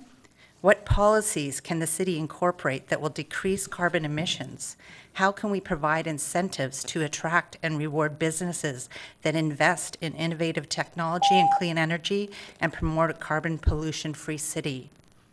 The City of Federal Way and our community must understand its climate change issues, including how an additional 1,200 semi-trucks and 6,000 passenger cars to the historic Weyerhaeuser campus will increase carbon pollution in Federal Way, impact public health and safety, and affect economic development in the downtown core. Carbon pollution is not just a threat to the outdoors, it's a threat to the health of our citizens and our economy. Thank you very much. All right, thank you.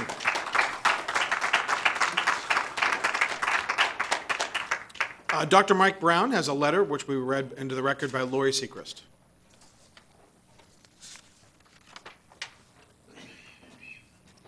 Okay, thank you for letting me read Dr. Mike Brown's letter. Mr. Mayor, council members, city staff, fellow citizens of Federal Way, and other interested parties. We are fast approaching a defining moment in the history of our young city. We have a difficult but critical choice to make. We will either stand by or allow one of our most cherished and iconic properties be desecrated, or will we stand up together and say, no, this is not what we want for our community. The choice cannot be delayed, and it cannot be left to someone else to make. The easy path is to stand aside while IRG clears the forests, paves the headwaters of the Hylebros watershed, builds over 1 million square feet of warehouse spaces, and brings 1,200 noisy, polluting semi-trailer trucks each day through the already congested downtown Federal Way core area. The true path, however, the path that will serve the future of our city decades after IRG has made their money and gone home, is to summon the courage and to resolve to stand in the way of these plans, to recognize that the highest value of the Weyerhaeuser campus is in the preservation of its unique natural features and the essential character as required by the Concomitant Agreement and the city ordinance that authorized it. IRG's plans make a mockery of that promise and of the organizations and citizens of Federal Way and the state of Washington to whom it was made.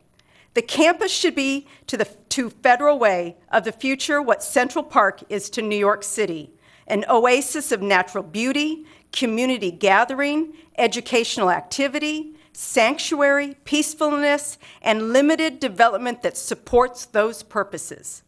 Current plans and visions of our city's downtown core are exciting and promise a vibrant, progressive Federal Way of tomorrow. I can only hope that we have the wisdom and resolve to prevent an industrial warehousing complex being built right in the middle of that future. I call on all interested parties to work together to prevent this, to lend their expertise, passion, energy, resources, and money to join the Save Weyerhaeuser Campus organization's effort to preserve the campus as a central asset of a better Federal Way. To join us in standing up for Federal Way, please see our website, Save Weyerhaeuser Campus organization. The time is now. Tomorrow will be too late. Written by Dr. Michael C. Brown.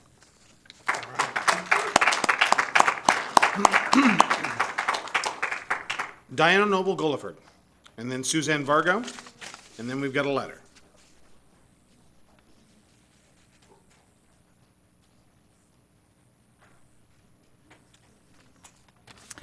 Well, good evening, Council, and thank you, Jeanne Burbidge, for your service throughout the decades to Federal Way, and welcome, Jesse Johnson. I want to talk to the Council today about my support of the impact fees that the Federal Way School District is asking this evening. When I was on the first Planning Commission for Federal Way, we became a new city in 1990, but we also, as a state, passed the Growth Management Act. The theory back then, when the Growth Management Act was passed, was growth pays for growth. Some of the comments that you're hearing tonight is concerned about the impacts on our community, the growth that is coming to our area. Impact fees collected are, when they're collected in the city, as you have voted previously, they can be collected after the property sells. Also, in the city center, impact fees are reduced 50%, according to an ordinance that the City Council also approved earlier. The taxpayers voted for a record bond, $450 million for 25 years. You as a council also supported that bond issue, as well as the Chamber of Commerce. It is time that perhaps growth pays for growth. and pay the fee that is equitable, that the school district is proposing tonight, that be collected under the guise of the Growth Management Act. I would also ask the council to consider including impact fees for parks in the future.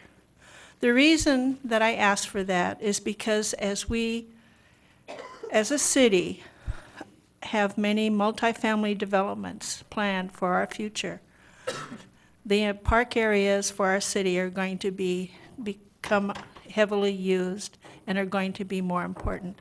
Thank you very much. Thank you, Diana. Suzanne Vargo. Good evening, Mayor, Council. Congratulations, Jesse. Thank you for everything you've done, Jean. We appreciate it. For the last year, I have talked about water. I've talked about water till I'm literally blue in the face. I hopefully have informed and educated our mayor, council, and citizens about protecting and preserving our watershed, our East Branch of the Hylabos, and our aquifers. We learned about the petroleum pipeline. I asked you to start the Friends of the East Branch stewardship program. You've learned about the importance of our wetlands tributaries and the critical connections that make all of Federal Way quite unique. We learned how much a 50-year-old mature tree is worth, $195,250, and yes, Cindy, we need our trees. We heard how devastating IRG's plans are to our beloved, historic, and iconic and rare lands.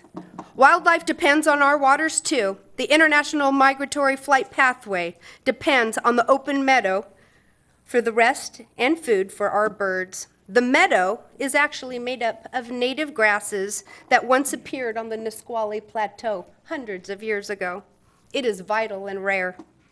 Toxic, industrial build-out on top of an aquifer that supplies the citizens with drinking water. Sounds like a really bad idea. Build out at the tech center will remove vital wetlands and tributaries that will fill up North Lake.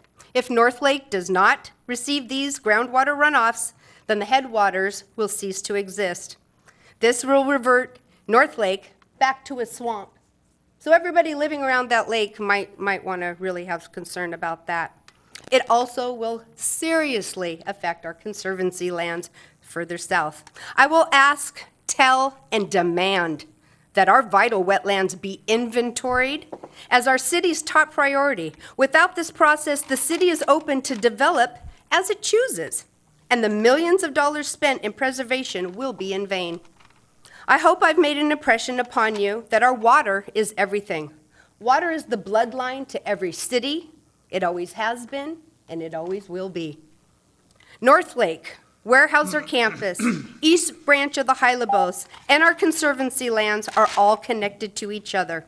You must make the headwaters and the lands at Weyerhaeuser your top priority for preservation. Wildlife, aquifers, citizens, and generations to come will be denied the quality of life that is the promise and the pledge of the city of Federal Way. I will not stop. I will be here another 50 times till the end of our preservation. I really appreciate all your efforts and your time, but we need to dig in, folks. We are at a critical, critical time in our city, and I don't want to have to move out of it because I lived here my whole life, and I love it a lot. Thank you so much.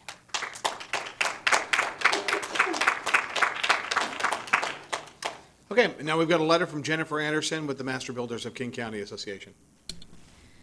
Letter reads, Honorable Jim Farrell, Mayor, regarding Federal Way School District Impact Fee Proposal. Dear Mayor and City Council members, on behalf of the nearly 2,900 member companies of the Master Builders Association of King and Snohomish Counties, I would like to ask for your thoughtful consideration when deliberating on the proposed school impact fee update. The Federal Way School District's capital facilities plan for 2018 has drawn attention due to the 240% increase in the proposed multifamily school impact fees and 214% increase to the proposed single-family impact fee. The MBA has concerns related to the large fee increases and the effects on housing affordability in our region. I understand the district has brought forward a compromise of 65% of the original proposal. The MBA appreciates the district's willingness to respond to concerns. While this fee is still significantly higher than your neighboring jurisdictions, it's more reasonable than the initial proposal. In an effort to promote economic development and housing affordability, and to provide predictability for builders, Pierce County, Snohomish County, and other jurisdictions have established a maximum fee obligation, MFO, or cap on the amount of school impact fees that would be collected by the city for the district. The maximum school impact fee authorized by Pierce County is $3,400 per single-family dwelling unit and $1,795 per multifamily. These caps are in recognition that the methodology used to calculate the fees has not been reviewed since its inception. The MBA encourages your consideration of the compromise fee proposal at 65% of the original fee and further consideration of establishing a cap on future fees to ensure predictability going forward. Sincerely, Jennifer Anderson, King County Manager, Master Builders Association. All right. Thank you. That's all we have right now for the public comment. Now moving on to the consent agenda. We've got items A through H. I'll go ahead and read them. These items have gone through committee and can be passed with one motion unless a council member pulls an item for separate consideration. Item A, minutes for the November 21st, 2017 regular and special meeting. Item B, the monthly financial report, October 2017. Item C, the vouchers, October 2017. Item D, authorizing the finance director to certify the 2018 property tax levy. Item E, community center pool chemical vendor contract. Item F, the PAEC orchestra shell retainage release. Item G, the 2018 fleet maintenance contract award. Item H, the tax recover services, TRS contract. Council, is there any particular item that a council would want to pull for separate consideration? Hearing none, Deputy Mayor Burbidge, do you have a motion? I do, thank you. I move approval of items A through H on the consent agenda. It's been a motion and a second. Is there any discussion? All those in favor? Aye. Opposed? All right, matter passes unanimously, or the matter is passed unanimously. All right, now I'll open the public hearing. This is the public hearing for file number 17-100108000 AG, Wild Waves Enchanted Parks Amendment to Develop Agreement. First, we'll have a staff report from Brian Davis, our Community Development Director, then citizen comment, and then council discussions and question. If anybody wishes to testify in this at the public hearing, there are yellow sheets. I have one right now with regard to this particular public hearing. All right, Brian. Thank you, Mayor, Deputy Mayor, council members. This is a repeat presentation from your last meeting in which staff briefed you on the proposed amendment to the concomitant agreement with Wild Waves. As a brief review of history, it was originally drafted and agreed upon in '98 and has had 2 revisions, and we're currently on our 3rd in 2017. There's a couple of high points that we want to bring to your attention that are discussed in this proposed amendment. The first is a height limit. Currently, the height limit is 125 feet. They have asked that they be allowed to go to 200 feet, which our recommendation is to agree to that. We have provided you a comparison of other notable roller coasters in the region and on the West Coast, so that you can see how this height compares to those other notable roller coasters. Wild Waves did a balloon test for this 200-foot height for your information. This is a site plan of the park itself. To the left, as you look, is north. So here's Enchanted Parkway and I-5 with Milton Road paralleling I-5 and the park right here. And Enchanted Village up here as well. So the proposed height limit is mainly going to affect the area in red that you see here. And so with the balloons that, here's an aerial of that same area right here. So they flew 2 balloons. And again, this is in the proximity of where they potentially may locate a new ride that goes up to 200 feet. And we'll zoom into a couple of these. So they did, these pictures are kind of small, but they did a number of different street view photos of a balloon at 200 feet. So if we zoom in close to one of these, this is taken right at Milton Road at the entrance, one of the entrances of the park. And as you can see, it's visible from Milton Road. This is where the rides are most prominent, on Milton Road and also on I-5. But as you go around the park on Enchanted Parkway, it's less visible. So these two close-up photos that you see here are on Enchanted Parkway, and you can see it's more difficult to see the balloons. In fact, you can't even see them through the trees. Here's another one. So this is identified as the L picture over here, so you can see it looking from the south to the north, and again, the trees block a lot of what otherwise could be seen as a ride of 200 feet. Another one from the south, difficult to see. So that's, the height is the big one, but there's other ones that I want to bring to your attention. And again, we discussed these at your last meeting, but just by way of review, and also introduction for Councilmember Johnson, is the stormwater. It updates the thresholds for stormwater improvements. It doesn't require any improvements at this time, but it does set in place an agreement wherefrom if there are developments that occur that require stormwater improvements, that they would be subject to the current city codes.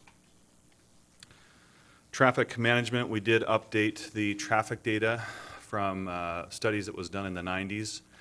We did use a study that was from 2002, which we discussed at the last meeting, may by some accounts be a little out of date, given that it was 15 years ago. However, the park dynamics and attendance and trips from traffic has not changed since that time. So rather than having to do a brand new traffic count and traffic study, we did agree to the 2002 study just based on the fact that the park has been under the same traffic behavior since that time. By updating that data, what it does is it provides a new baseline where if there's new developments, we can base it on, if there's increased traffic, we can have an updated baseline to evaluate what the impacts might be with new developments. And again, mitigation goes along with that. If there's a development where there are impacts, we've updated the process or the standards by which we look at mitigation, or the measures by which Wild Waves could mitigate its impacts as a result of increased development. We had a provision in the in the current agreement that related to admission tax, which no longer applies, and so we've taken that out. And the term of the agreement, we've extended it for another 20 years. The previous one was 20 years, and we propose to extend it 20 years as well. This gives them some assurance as they make investments on their developments to be that they can be assured of no change for a lengthier amount of time. Now, we have been in discussions with Wild Waves since earlier this year, and we were on a timeline or a track to be well completed with this agreement before the end of the year. We did have some delays in some getting back and forth as to the language of the agreement. We had a basic agreement of what the agreement would be, but there were some finer points of the language that took some additional time. And then, as we were noticing for this public hearing, which we had intended to be the your last meeting, there was a notice error, and it indicated the wrong hearing date. So what we did was we sent a notice correction to everyone that we had notified in the proximity, and indicated that that November meeting, where we last discussed this, it would be on discussion, but it wouldn't be a public hearing, but they were still welcome to come. This material would be presented at that meeting, and would likewise be presented at this public hearing today, which we've then corrected. So the normal process is to, if you agree with this amendment, is to do first reading and then come back at your next meeting to do second reading and adoption of the ordinance. Because of these unusual circumstances, the mayor's recommendation is to proceed with first reading and also then to proceed with second reading at tonight's meeting and adopt the ordinance so that Wild Waves can meet a deadline that it's working on for the end of the year. So that's the recommendation. Again, they have done outreach above and beyond what we normally see for a development. They flew the balloons. We didn't ask them to fly the balloons. They did that on their own. So they have done some exceptional outreach to make sure that the neighbors and the citizens in the proximity would be well aware of what the visual impact would be. And we're here tonight for a public hearing discussing potentially what the impacts would be with this agreement with traffic and stormwater and other elements of that. And so we believe that although it's a bit unusual, we have done it before with the first and second reading in the same meeting, and so that's what we recommend. That's what the mayor recommends at this time, and I'd be happy to answer any questions for you. Council, are there any questions? Councilmember Honda? Could we hear public comment before our questions? Or, Well, we're going to hear public comment. and but then I will we wanna do see if- questions after that? Yeah, there'll be opportunity for that as well. Council, are there any other questions of Brian while we've got him at the podium? Okay, thank you, Brian. Okay, citizen comment. Todd Sukon, and then Cheryl Hurst.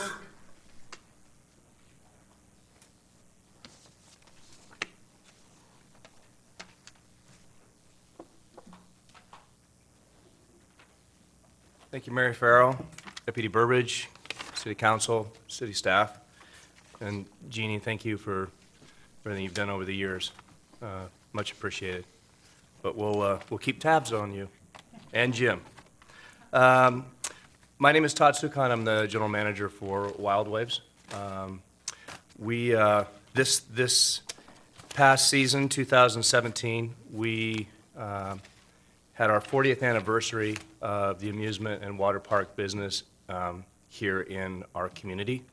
And I'm very happy to say that for 30 years, I've been able to have a part of that as a seasonal employee and also as a full-time employee. So we are vested into this community and have been for a long time.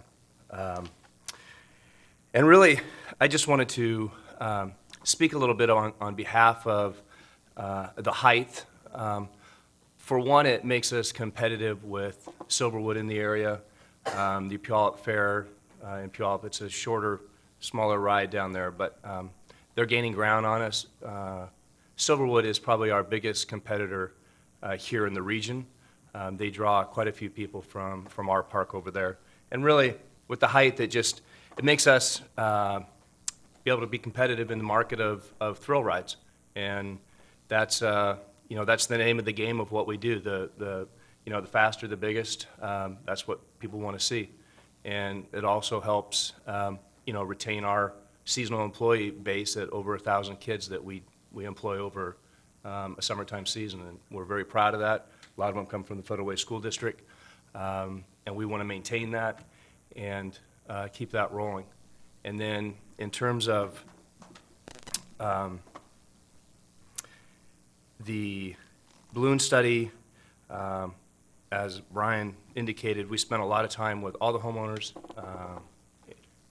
around the park, Brittany, Regency, and the condos, and let them know very upfront, very transparent with what we were doing. A couple years back, we would go to each of the meetings and talk with them and talk through it.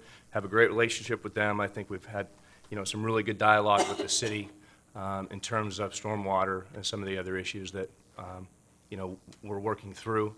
And I'd like to say, in another 20 years that we're here in 2038 and I still get to represent the park. So I speak on behalf of Jeff Stock as well here as a park owner or property and myself as a manager. So I just want to say thank you, and we hope to get our amendment going. And it's really important to the new ownership as well because it allows them to go forward with plans, you just don't go to, you know, a manufacturer and pick a ride off the shelf. It has to be detailed out to your particular property, and it is a big time-consuming process. So with that, I thank you for your time. Thank you, Todd. Yep. Appreciate it. All right, and then Cheryl Hurst. Hi, good evening, Mayor Farrell and Jean. It's hard to call you councilwoman anymore. I just wanted to say thank you for everything you've done. But I didn't come here tonight to actually talk about the wild waves. It just, you know, appeared onto the docket, and I drive into Federal Way through, I guess, what Tom Messer would like to call the Green Line. I like to call it Weyerhaeuser Road. And I drive back from Federal Way past Wild Waves, which is a weird thing. Why don't you go the same way? But throughout the years, you think about when Skip Priest had to go marching down one day to Jeff Stock and saying, "What are you doing clogging up this thing, having all this business?" And that still rings in my head. I think about, why would anybody go complain about anything that's one of the biggest, best things about a city? You know, I don't care how much traffic I go through. You know, Jeff and Leanne and Todd and Wild Waves have done more for the city than any business and anything ever will do. They have put themselves out there, and this whole height thing, oh, we can't have a building of this height, and I realize that maybe was a great thought 15 or 20 or 30 years ago, but when I drive into Bellevue, you know, mind you, I don't do Seattle anymore, but when I drive into Bellevue and I see these large, you know, skyscrapers and stuff like that, I don't sit there and think that that's a bad thing. I think that it's that's raising the value of the community. So the thought of that, you guys trying to find something, and not saying that you are, but anybody, I've seen stuff on nextdoor.com talking about this, and it's like, how anybody could go against, number one, something that's an icon of the city, number two, people that run it and have owned it have done nothing but great things for this city. So, I mean, to try to make them jump through any hoops or beg to be competitive just seems inconceivable to me. So, like I said, I didn't come to plan to talk about it, but, you know, for one thing, the fact that, you know, if it's going to impact a little traffic, and guess what? Wild Waves was there long before Regency Woods was there, Brittany Lane was there.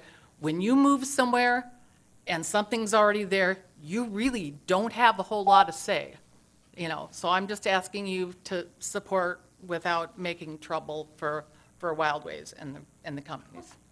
All right, thank you, Cheryl. That's the final yellow sheet that I have. City Clerk, please. So I take it that means Ms. Vargo has a comment. Suzanne Vargo. Drum roll, please. Exactly. Hello again, everybody. Wild Waves. Just a couple things I wrote down. Enchanted Village was actually a sweet little quaint park. Did not have high roller coasters when Regency Woods and Brittany Lanes were made. I know, I used to work there. I also know the Stock family very well, and they are lovely people. Doing a balloon test, woo, good for you. Kind of makes it seem like you're doing everything when maybe that's just the recourse you should be taking. The retention pond that Brian said where one of those balloons went up looked like it was right on the edge next to the retention pond, and that is where the residents actually sleep at night and stuff. So I think that is interesting. I think we should know exactly where the 200 feet are going to go. I know it's 2 spots now. What will it be later on? Yeah, 1990s research for traffic studies, not adequate. I live in the area, trust me, the traffic is crazy around Enchanted Village, and I'm not even talking the summertime.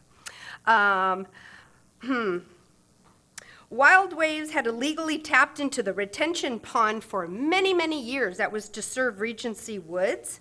They also decimated Mud Lake There's actually a lake in the middle of Wild Waves. They ripped out every tree, grass, shrub, made it an impervious surface, and now it's a gorgeous water feature. I would like to say that they've probably done enough damages to the wetlands just building that facility, and what they did to the lake and that retention pond maybe would take some more thoughtfulness, and we should not do that again. And Wild Waves and the owners have never done anything compared to the greatness that was the Weyerhaeuser Corporation. We have all of Federal Way to thank for Weyerhaeuser.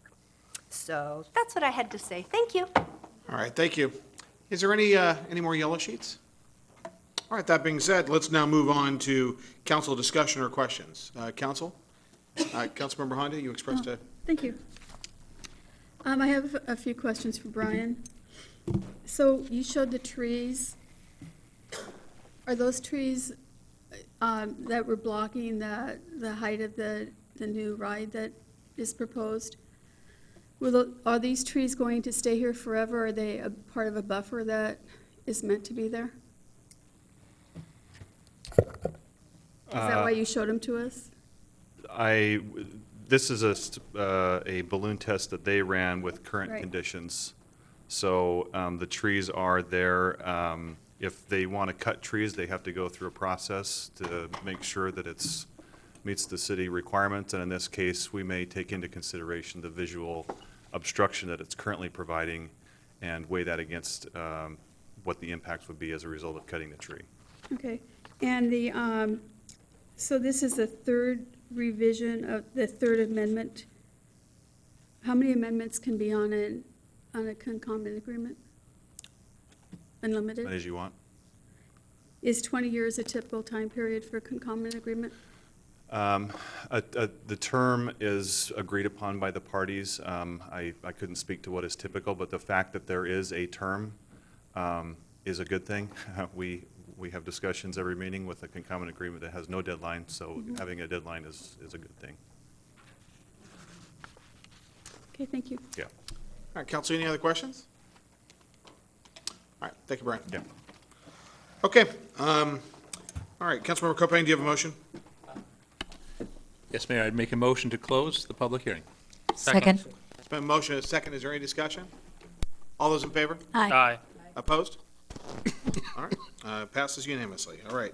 Council business, the 2018 City of Federal Way Legislative Agenda. First, a staff report from Jordan Weidenfeld, our my senior advisor. Thank you, Mayor. Is Aaron Flagger still here? There he is. Aaron, actually, could you come up, maybe sit close to where the podium is? Aaron Flagger, our contract lobbyist down in Olympia. Thank you, Mayor, Deputy Mayor, and members of City Council, and welcome to Councilmember Johnson. We went through I went through, and Aaron Flagger, our contract lobbyist, and I went through the legislative agenda at the study session at the last 2 weeks ago, so I'm not going to belabor this too much, other than just to go through a couple of developments and potential changes. First of all, in the mayor's proposed legislative agenda, and I have it sort of blown up on the screen over here, includes the $250,000 to add new and replace outdated or obsolete safe city cameras. This was part of the capital budget request from last year, and of course still has to be passed by the state legislature, so there's no change from that from last year. The next item was the $1 million in capital funds that the city is seeking for a kitchen upgrade to the Performing Arts and Events Center. Again, already part of the request from last year, and again, just renewed for the capital budget, which will hopefully, I think, likely be passed in the coming months. The third item, former Weyerhaeuser property, IRG property in North Lake, due to feedback that was received from Mr. Pearson, actually, who I think spoke to this earlier, and from the council in the study session, the mayor has revised the item here based on that, and basically to include as part of the legislative agenda both the $250,000 capital grant to Forterra for its work guiding the project, which I know that Representative Pelliciotti is in the room here and was key in getting this passed as part of the House capital budget. Again, still has to be passed by the full state legislature. And to also seek, as Mr. Pearson and other Save Weyerhaeuser campus folk talk about, additional legislative support. And I do know that at the last study session that Deputy Mayor Burbidge did raise the question about strategically whether that was a wise way to go. And we did consult with Michelle Connor, Vice President of Forterra, that has been helping on this. And she obviously is interested in receiving the $250,000 grant, but nevertheless stated that she did think that it was a good idea to get this going. It is unlikely, she felt, for there to be more funding available in this session, but she did feel that it should be something we should start the process of requesting and lobbying for. So basically, this was amended to both request the $250,000 capital grant to Forterra and to seek legislative support. That's one amendment, is adding the seeking additional legislative support. The other amendment was to expand the focus from not only the purchase of the North Lake property, but also, as Mr. Pearson alluded to, the maintenance of open space and public access opportunities on the entire campus. And that item both being something that Forterra is helping with and also something that we would want to seek additional legislative support on starting now. The next item was not really a monetary request, but basically a request for the freshwater algae control program to be to increase funding for that. This, of course, came out of the Lake Jeanne report that was presented to the Parks and Public Services Committee that I presented a few months ago. Came out of that. I'd indicated last time that this program is somewhat underfunded. It typically gives about 3 grants per year of only about $50,000 each.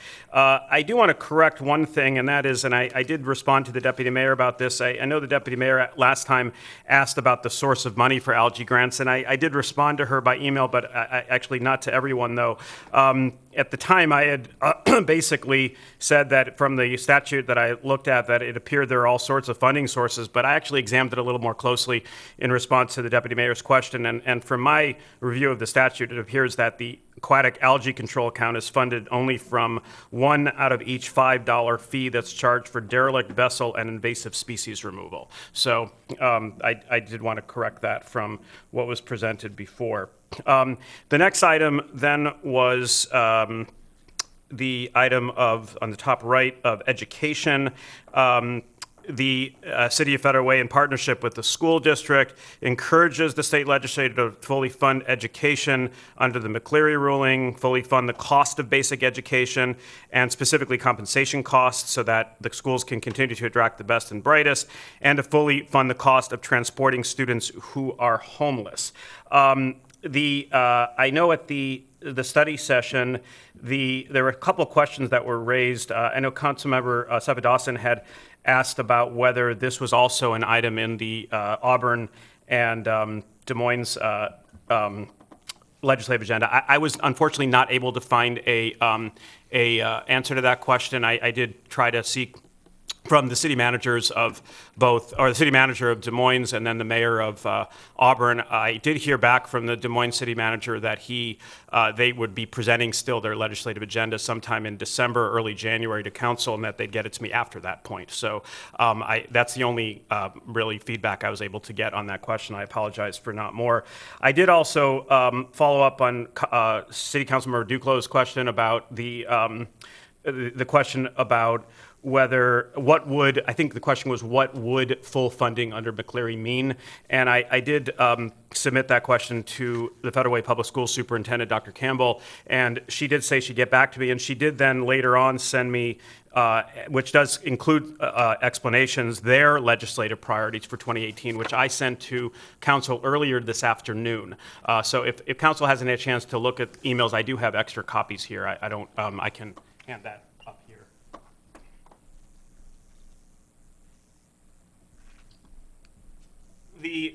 So that basically is that we're basically supporting obviously the Federal Way Public Schools on what's in their interest. Next, we had the university initiative. which we're requesting $800,000 in funds to be used for costs associated with staffing, furniture and fixtures and equipment, rent and tenant improvement, and curriculum development. I do want to report that I was somewhat inspired, I guess you'd say, by right around the time of the last meeting, the Assistant Vice Chancellor for External Relations of the University of Washington-Tacoma, Michael Wark, who's been participating in the university initiative meetings that the mayor's office has been coordinating, actually set his own meeting down in Tacoma that I attended along with our economic development director, Tim Johnson. And I came away from it feeling, first of all, that we have a lot of our partners on this are really eager about it. The school district was unfortunately not able to send a representative, but I know they're very supportive. But University of Washington-Tacoma and Highline College are extremely eager partners about this. They confirmed their budget, which they feel, which the University of Washington-Tacoma said was accurate at about $800,000 for the first year. Much of that is just startup costs and would not be required in coming years. They also indicated there that would include about $185,000 in personnel for reception and clerical, a program manager, and an academic case manager and advisor. The rest was going to, like I said, rent, furniture, fixtures, and equipment, and rent and tenant improvement. They also said Highline will absorb faculty costs through reassignment, and UW-Tacoma will do so through hybrid distance learning and use graduate student teachers' aides. In this low-cost scenario, we're also absorbing IT services, library, et cetera, by tapping on-campus people.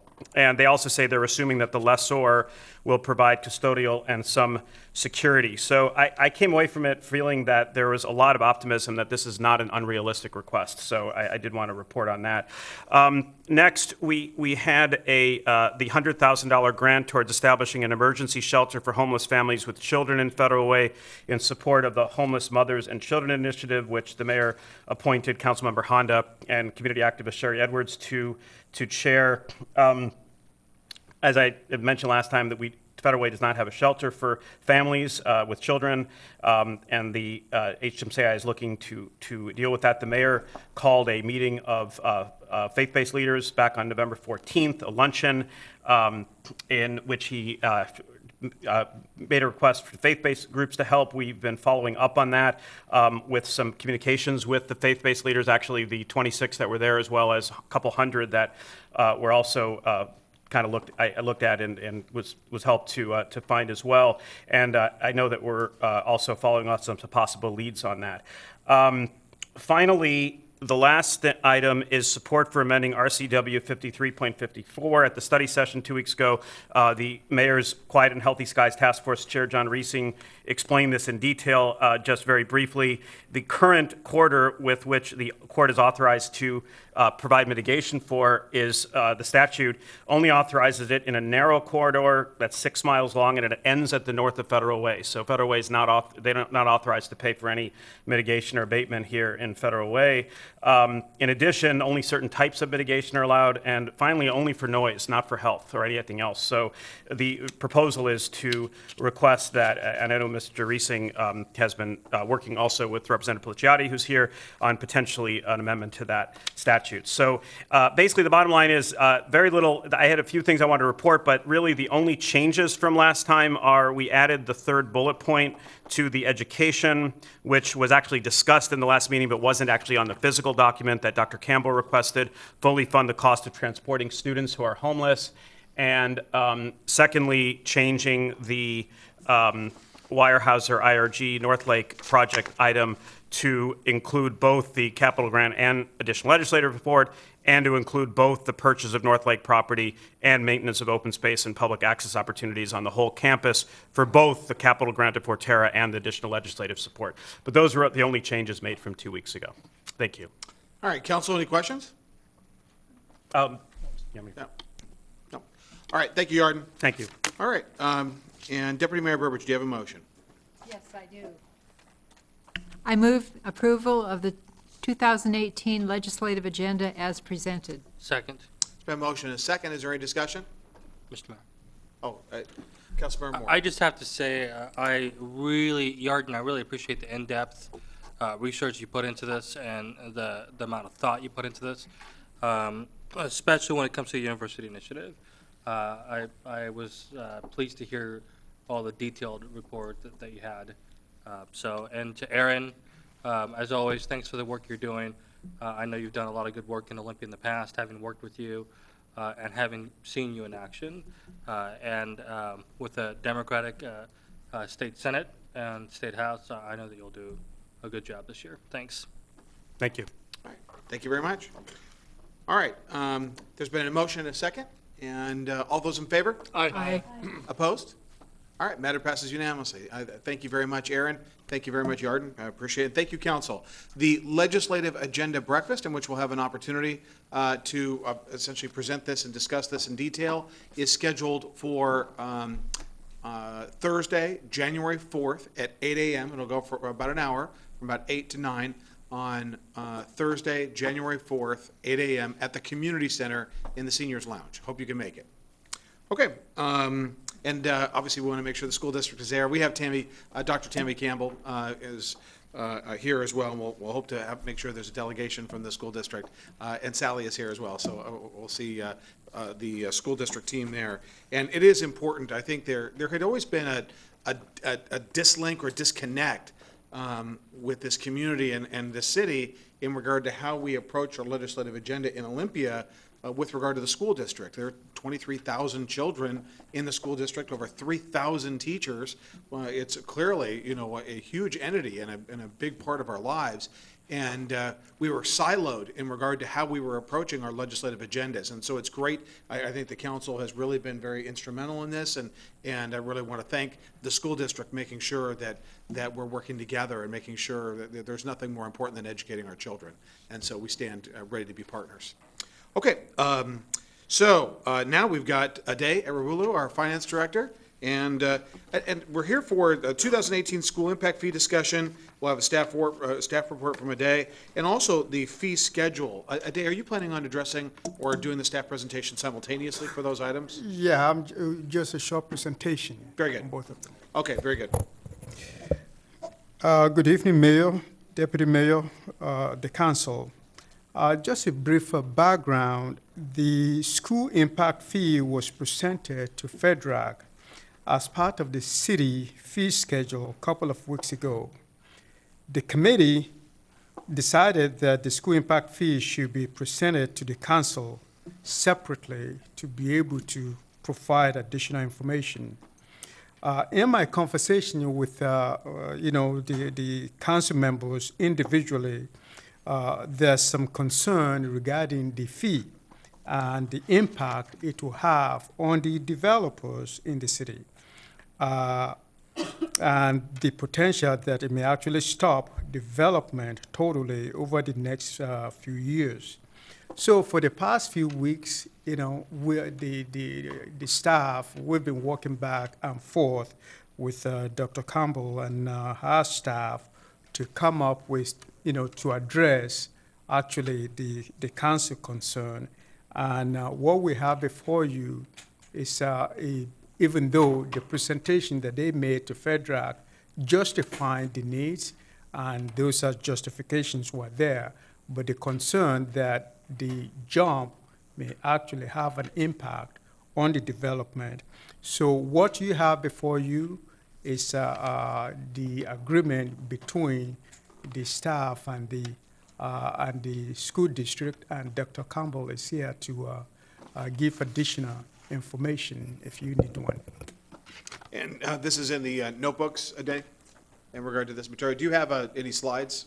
No, I do not have any slide, but they have a slide that they can present to you if they Very good. All right, Dr. Campbell or Sally?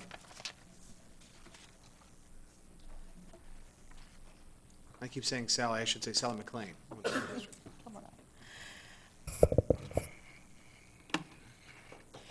Before I get into the actual PowerPoint, I just have some brief comments. And first of all, good evening, council members, Deputy Mayor Burbidge, and Mayor Farrell. I want to first of all thank you for being awesome partners on the work. And that partnership has really tightened and really intensified and been enhanced over the last few years. I specifically want to thank you for your support on our bond campaign and being very vocal, and literally being vocal, Deputy Mayor Burbidge, and lending your voice in terms of getting the word out. I know that there are concerns about the calculated multifamily impact fee. We recognize this.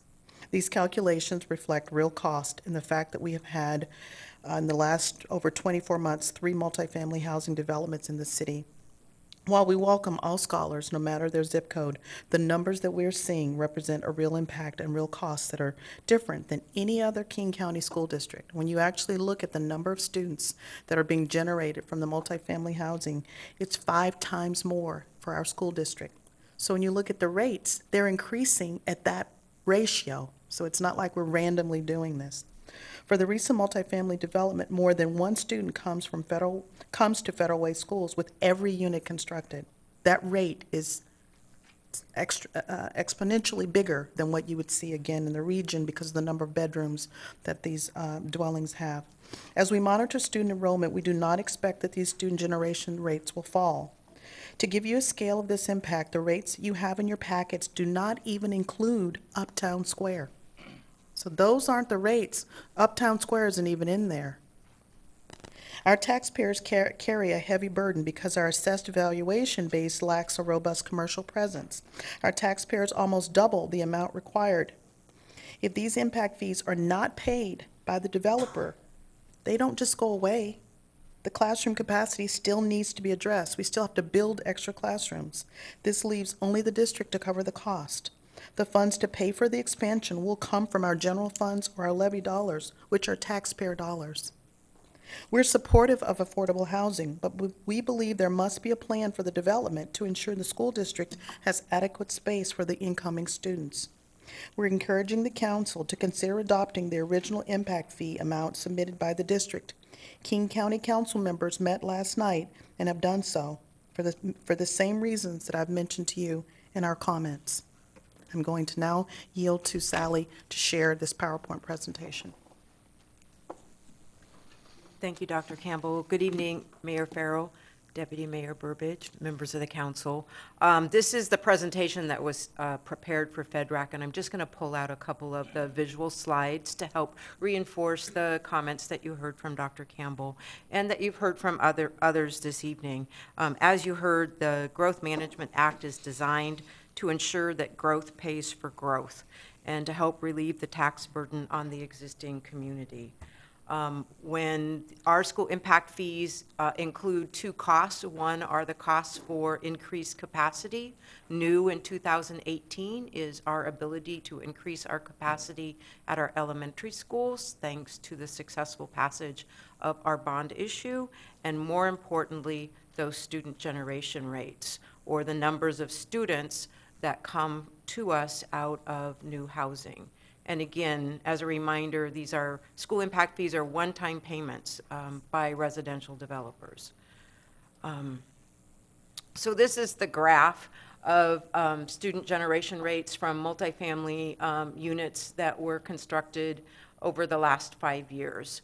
And for Federal Way, that's really over the last 3 years. Federal Way is on the far left-hand side. I apologize for the size of the text, but you can see that purple bar is close to a number of 1.2, meaning that for every unit of new housing that is built, new multifamily housing that is built, we're receiving about 1.2 students from those units. When we look at the units that were built, which has now, with some of the recent work I've done to continue to monitor our rates to see if they are still reasonable, with the 809 units built by a single developer for the 3 large multifamily units that are in the district, we have received more than 925 scholars out of those 3 units over the last 2 years. So you can see the next highest is the Issaquah School District. That is slightly more than a quarter of a student per unit, dropping all the way down to North Shore, which is seeing maybe one whole student for every 10 units built. The blue line across that graph, again, just to help give you some perspective, is the King County average. So we know our multifamily fee looks like an outlier. It's because we have some impacts that are also outliers and are of significance to our community. The other thing you heard Dr. Campbell talk about were the tax implications. There are real costs, there are real impacts and real costs to building increased capacity. We know that for our Federal Way School District community, because of the composition of our assessed valuation base, that our Federal Way taxpayers pay more for each $1 million in tax revenue than the other districts that we just showed you with the multifamily fees. Again, our taxpayers pay a little more than 7 cents per $1,000 of assessed valuation to raise $1 million, and you can see for taxpayers in Lake Washington, that is less than 2 cents to raise that same $1 million. And I just want to emphasize that those differences are not made up by the differences in median home values. These are actual real costs and real and different tax implications for our community. So again, I guess those important things that I'd like you to understand is that this formula is a formula that was part of the original Growth Management Act that's used by every single school district in King County to calculate their fees.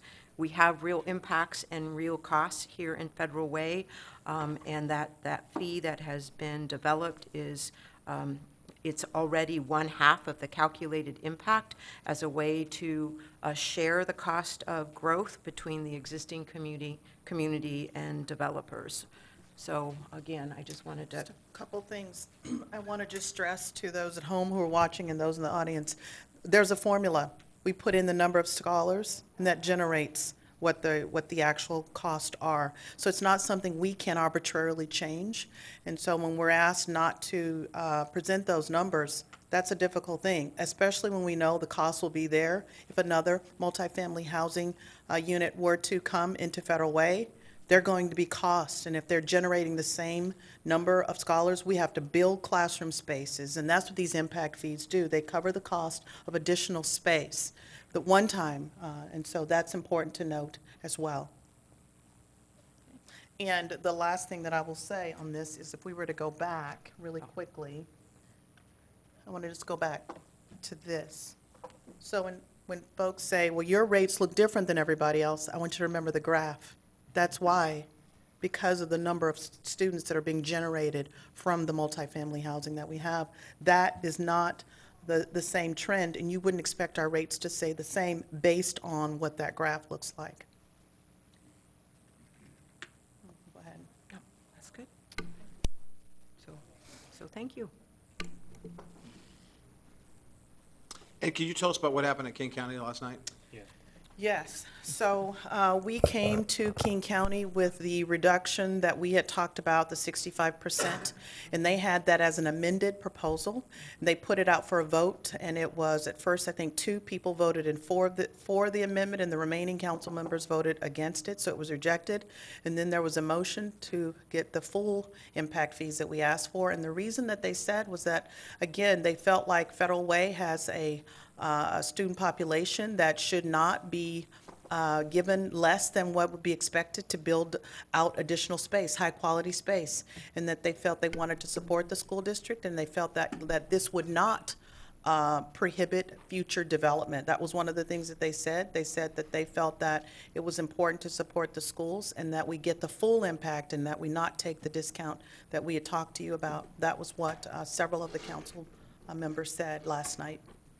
And this is for development that occurs in unincorporated King County, outside the boundaries of Federal Way. Right, and as you know, we will have one. The Watermark Apartments is coming, and it has the potential to be even bigger than the ones. It's about the The same size as the developments we've had already, and we're already 1,000 scholars over, so we'd have to figure out how we're going to house them. Okay. Councilmember Moore and then Councilmember Duclos. Tammy, thank you so much for your report. Sally, thank you so much for your report as well, both at the Federal Committee and here. And I know that you're working really hard to address this crisis that we have in our hands. How do we provide the capacity for an ever so growing student population? I'm going to ask you to repeat something because I want it to be really clear. And if you want to grow from that statement, you're welcome to do so. But my question is that should this be denied from the council, or should it be voted down? what negative impact will it have on the taxpayers? So if there were then to be multifamily housing, just like we've had them already when our fees were not adjusted, we actually had to pay to build out, get portables, to expand space. We've had to do that, and we're paying out of taxpayer dollars. We're not generating enough impact fee to cover the cost. So if these rates hold that we see, and we believe they will, the next multifamily housing unit were to come, we'd have to use taxpayer dollars to pay for that, because the amount that we're given right now will not cover the full cost of expanding capacity. Would you like to add anything?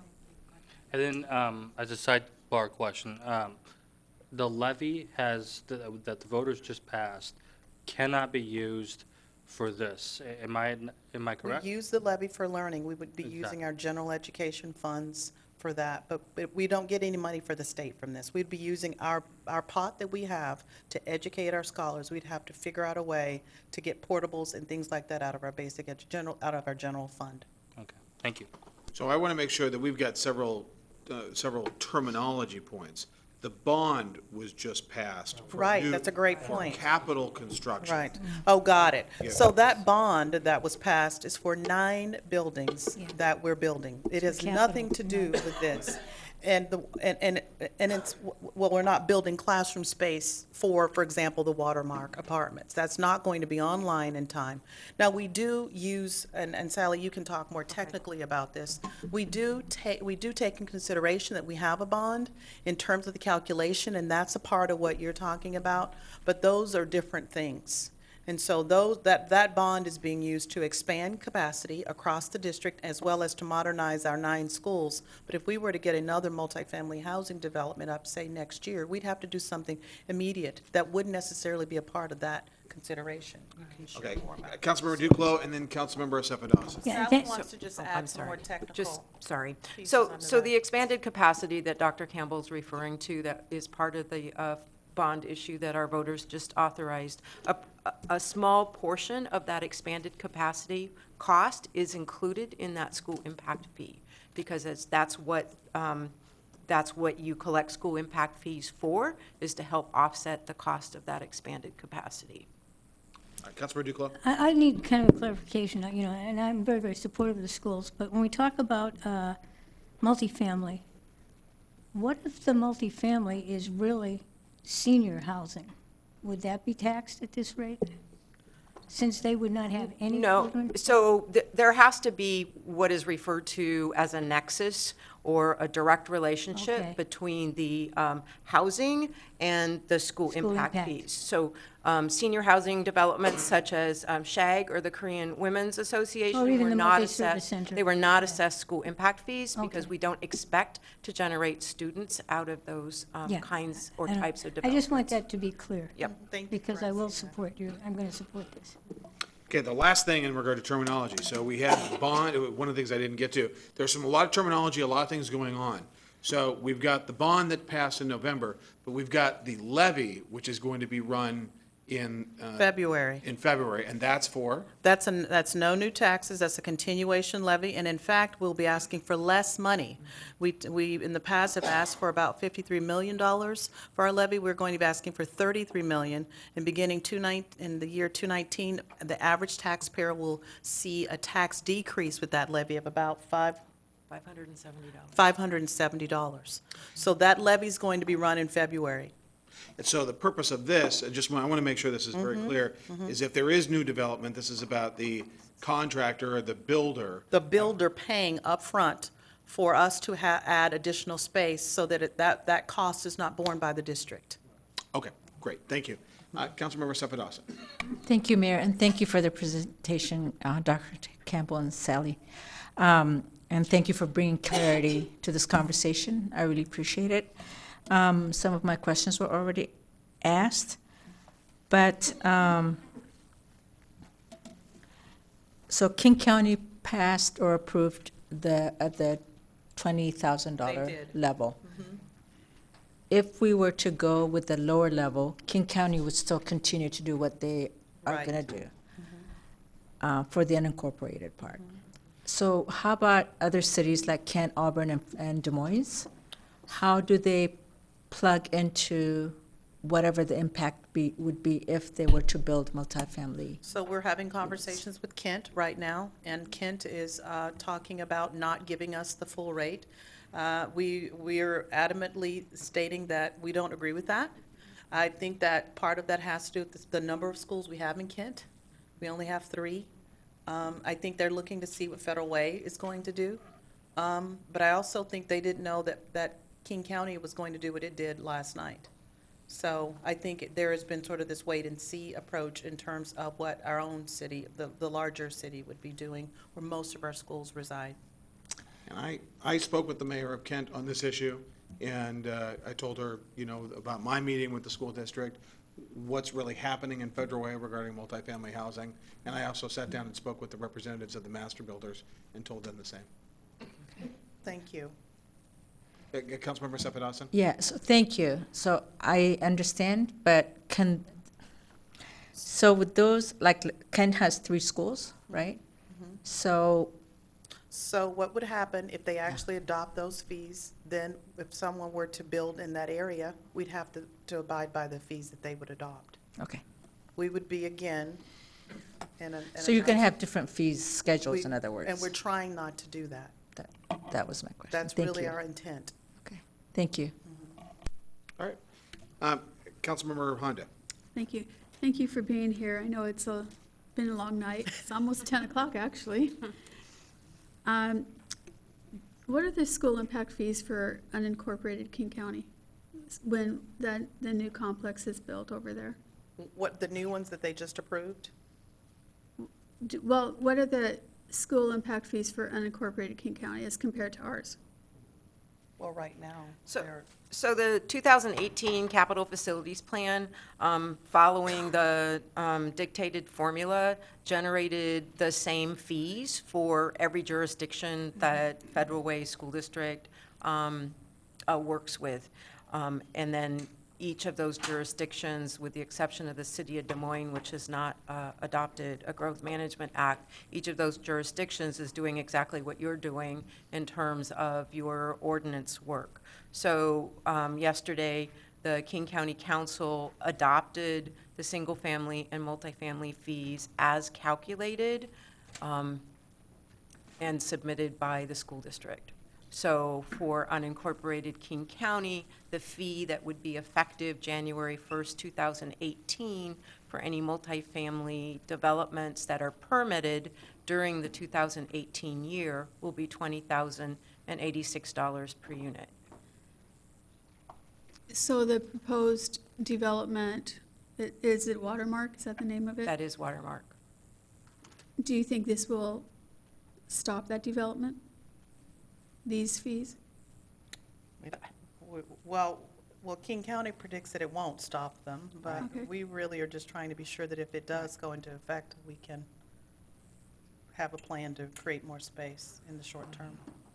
Do we have any proposed multifamily development in Federal Way at this point, or any idea of? More. Brian? I'm sorry, I was answering a question on what they were discussing. Could you repeat, Councilmember Honda? Is there any proposed, or do you have you heard from anyone who might be interested in building multifamily in the future here in Federal Way? We've heard of people that are interested. We don't have any currently pending permits other than a vested application for apartments at the 1st and 348th. And so what would their fees be, their school impact fees be? Yeah, it's a legal question that we're exploring. We don't believe that they are vested to the fees, only to the regulations in place at the time that they submitted an application. So we believe that they may be subject to the whatever fees you adopt tonight. What about single-family developments, like the development going over by Illahee? Would those homes being built be 2017 fees or 2018 school impact fees? We don't have any, that's the new subdivision you're talking about? Right. Yeah. So we don't have any permits in yet because the subdivision is not yet complete. They're starting to do the construction phase of it. So when they turn in actual building permits for houses, and then we issue those permits, then that's when the fees come into play. So it's likely that the fees that you adopt tonight would be, that's the fees that those houses would be subject to. So if we got a rush of building permits between tonight and December 31st because builders want the old fees. Do we have enough staff to handle that, or how would that work in case it happens? Sure. Well, again, I think they would be, they'd be subject to the development standards for December 2017, but their permits, the fees are collected at time of permit issuance. So they're likely going to be issued after the action that you take tonight. So if there's a rush, then there's really not, they wouldn't really get. They wouldn't benefit Right. from, okay.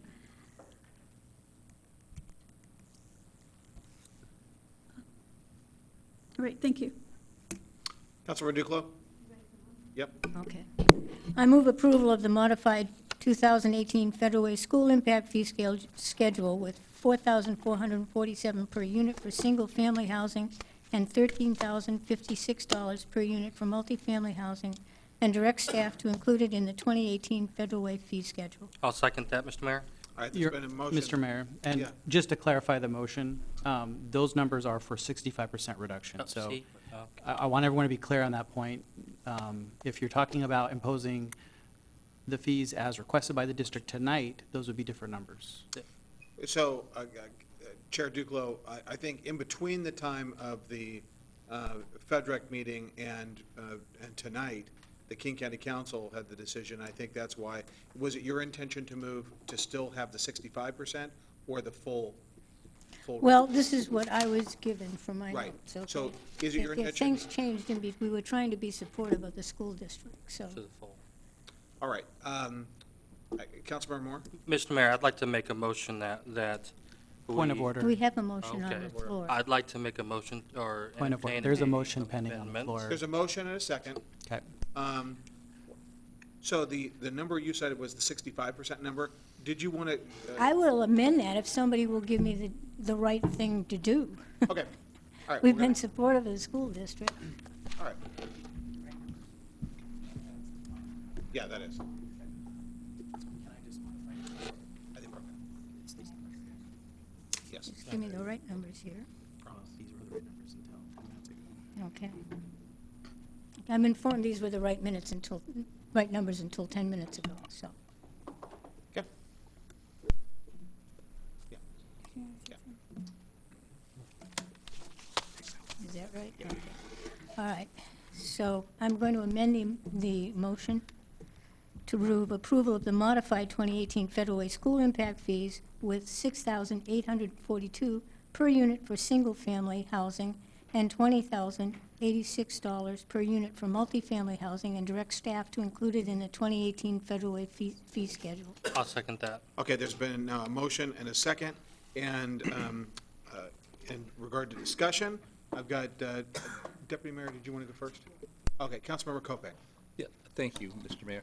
Again, I am in support of the initiative or the motion that's on the floor. I do have a couple points, though, that I think are important for us to consider moving forward. Councilmember Kope, may I interrupt you for a moment? Yes. Can I ask you to make a motion to extend the Yes. meeting? We're approaching 10 p.m. I'd like to make a motion to extend the meeting past 10 o'clock. Second. There's been a motion and a second to extend the time past the normal 10 p.m. City Council rule. Is there any discussion? I would just say it's not normal to end before 10 o'clock anymore. That's true. We should probably address our, it's aspirational. Let me just call that, it's aspirational. We can do it. We should change that rule. Exactly. I think it's exasperational. All right, all right. I think. Okay, thank you. You'll be here all week. All right. All those in favor? Aye. All right, opposed? All right, we continue. All right, Councilmember Kopeng. I think we actually talked in FedRec about this formula. Yeah. And the fact that I think there are some flaws that we need to look at going forward. Couple of those, I think the first one is that this fee is really based on past action and does not take, of the developers, and does not take into account the inventory on hand. So I think my concern with having a high fee is that we essentially stop development, which would basically freeze, the development would stop for 5 years essentially, because that's how long any impact would be able to register. That's my understanding. Is that still correct? Brian? That we have a 5-year impact, but we review the fees annually? That's my understanding. I'm not, yeah. Okay. So my concern is we have a high fee, 5 years from now, the fee drops off because there's no development, and all of a sudden we have a flood of new development with a low fee. And then a year later, we're looking in the same position. Oh my gosh, we missed an opportunity to get fees. So I really would like us to see us come up with a formula that really takes into account how development could occur, so that there's not the starts and stops or the peaks and the valleys that result in the taxpayers really shouldering the full burden of any new development. The second thing is the size of the complex. All multifamily housing is currently looked at exactly the same. If I put a duplex up, I get taxed at the same rate per unit. A fourplex, triplex, it's all the same. If I put a 300-unit apartment complex, it's all the same. There's no differentiation. And in actuality, a 300 apartment complex would have a distortional effect or disproportionate effect on a portion of the school district, not the entire school district. And so it would have substantially higher impact than putting a duplex up or a triplex or a quad. But yeah, so it's about units and about the impact that that amount of units would create. So Watermark, Uptown Square, they have an impact, no doubt about it. And it's because they're a large complex. And we know Park 16 had a large impact. The other issue is we're looking at a unit exactly the same, whether it's 5 bedrooms or it's 1 bedroom. The likelihood of having a student generated from a 1-bedroom apartment is considerably lower than the amount of students that would be generated from a 5-bedroom apartment. I think that just stands to logic. So I think having in our formula some kind of an accounting for the differences that we see in the real world is going to be very important for us to actually measure impact accurately and actually smooth out the potential fee impact over the life, or as we continue to move forward. So, I appreciate that. And, additional to that is that in a lot of ways, we're asking for this after the fact. yes. Because if there's no multifamily housing, we won't need this. We will not get any income. This isn't something that comes to the district unless something else is built. Meanwhile, we've incurred the cost already of the last 2. Yeah. And so I think that's another flaw in Yeah. this process. Hence to my point that you have that peak and valley of all of a sudden development, nothing, Right. then development, then nothing. Right. Okay, thank you. All right, Councilmember Moore, you've got your light on? Oh, I'm sorry, no. All right, Councilmember Honda? That's what I was trying to say at Fed Rock. If there isn't any more development of multifamily, then you won't be getting any impact fees, so you won't have the income, the funding, so you won't be able to use it because you won't have it. That's what I was trying to say at Fed Rock. And remember, the only reason we need it is to add extra capacity because we're getting scholars from that particular development. So that makes sense to us. And that was the point we were trying to give back at that time. Yeah, we had. Can we change the formula? Is that allowed for the city to change the formula? Or is that a state formula? Mr. Mayor, I could answer that. I was going to say. So this is a formula that, like she said, has been used by it's been used by everybody in some form or another for a long time, almost 20 years. That said, these are school impact fees that are imposed by the city. Any formula or process that we have that shows proportionality and a nexus with development, and we can justify to a court, we can use. Just no one has taken the initiative to try to develop a new one, as far as I know, because this one's been thoroughly vetted over time and has been defended in court and has succeeded in court many times. So, yes, we can change the formula, but it's somewhat of a dangerous undertaking. It would take a lot of thought, and we'd probably have to defend it. And one of the things that I will add is that what's happened is an outlier kind of thing. Most of the districts around us are fine. They are not seeing this, this increase in multifamily housing. It's what happened here that caused this. And so now that sort of unusual increase in scholar enrollment is what's caused this.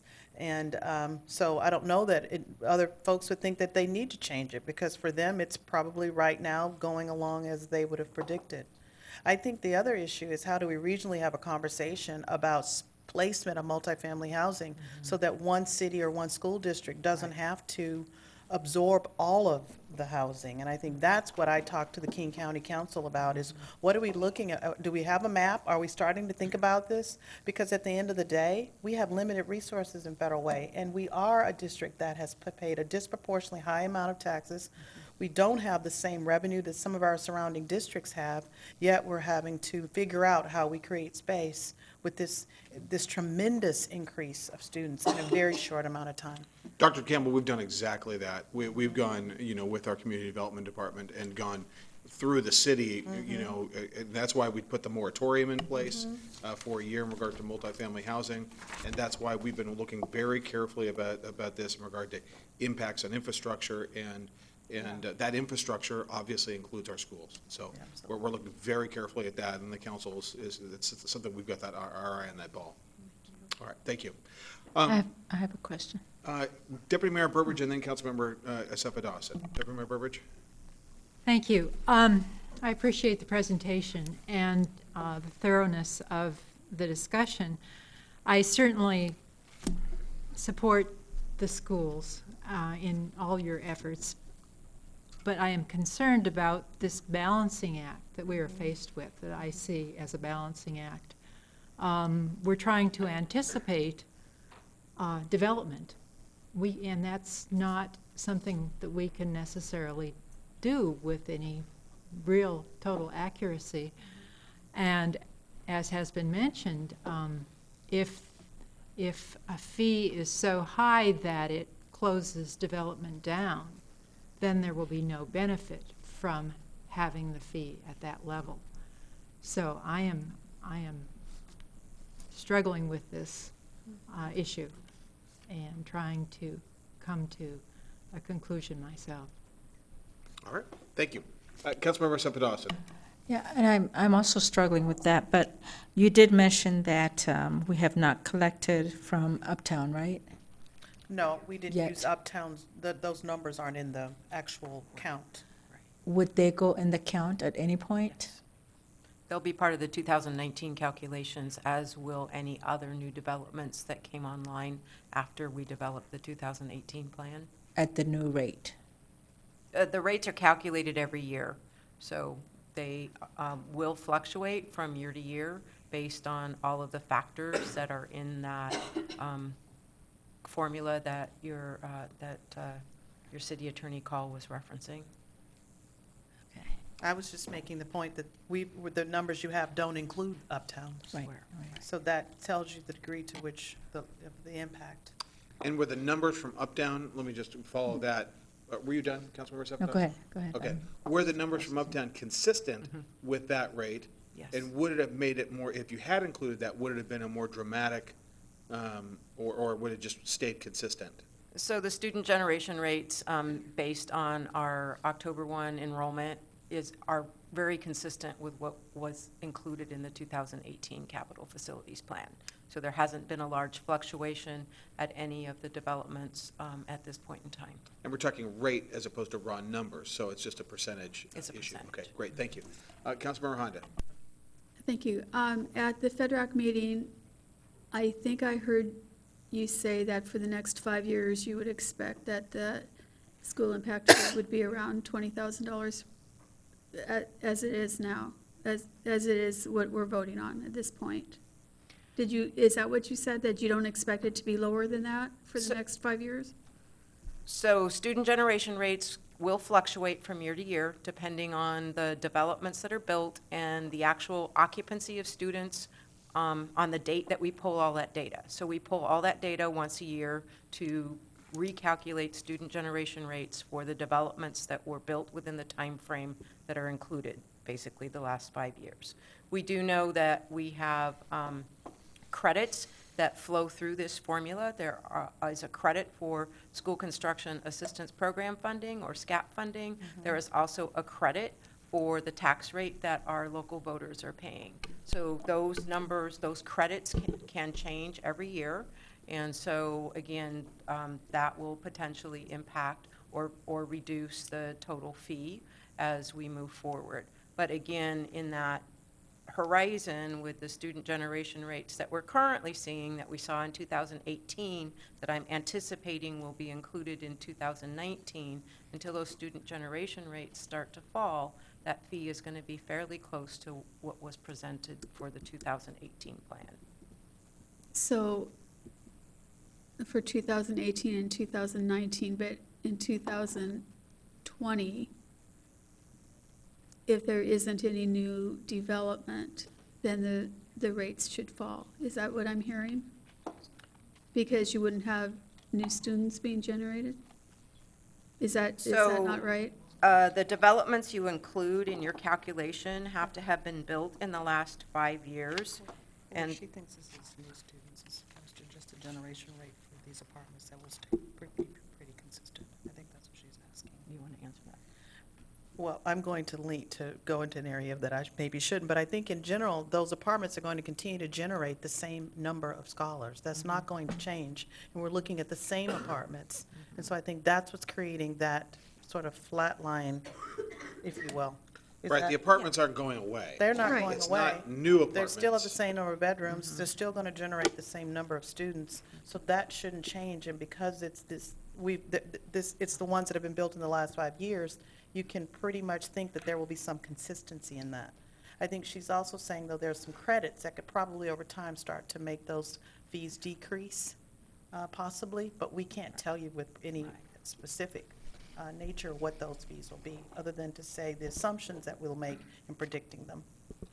The fees are one time, the Right. ongoing impact is ongoing. If there's no multifamily housing here next year, it's moot. I mean, we're not going to be collecting this for multifamily housing. It's just if it happens, then we have a way to recoup the funds to add space.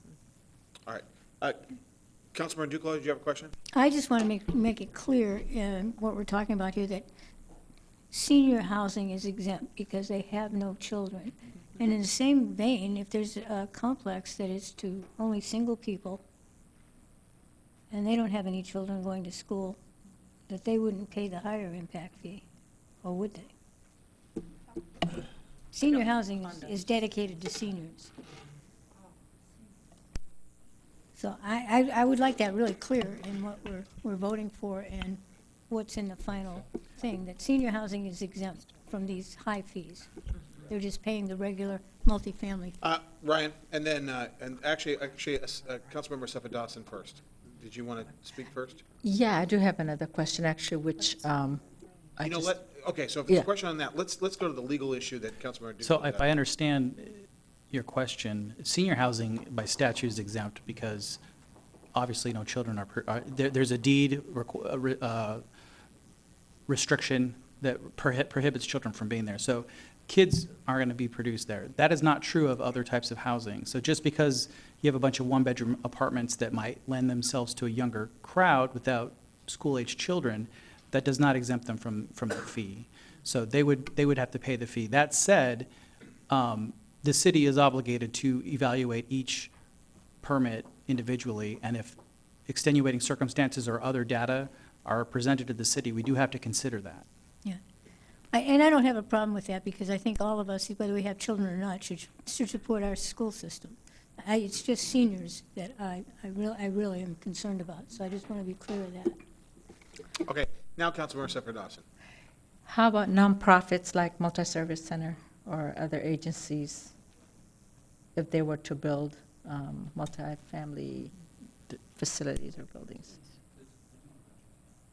Yeah, I don't believe there's any exemption for a nonprofit. It's anyone that's building housing has to pay this fee. SHAG included? No, Sorry, SHAG SHAG is senior is housing, sorry. exempt. Sorry, that's right. Yeah, we established that, sorry. Okay, Seniors don't have to pay. that's right, okay. All right, anybody else?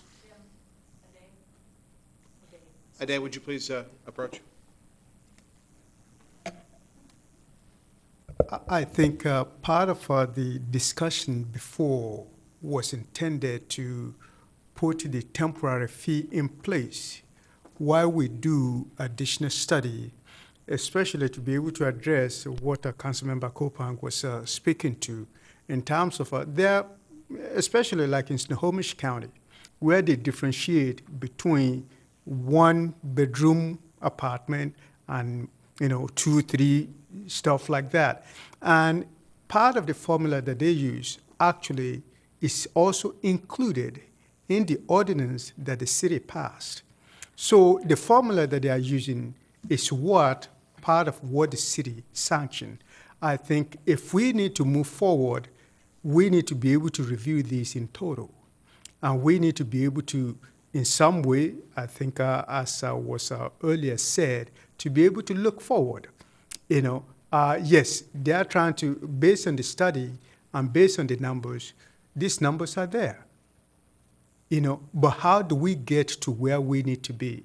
And that is, the intention was to have something in place temporarily, pending the time that we revise our ordinance to be able to give the flexibility and to be able to accommodate, to specifically spell out, who are exempted and who are not, without having to go to RCW, but everything will be all inclusive.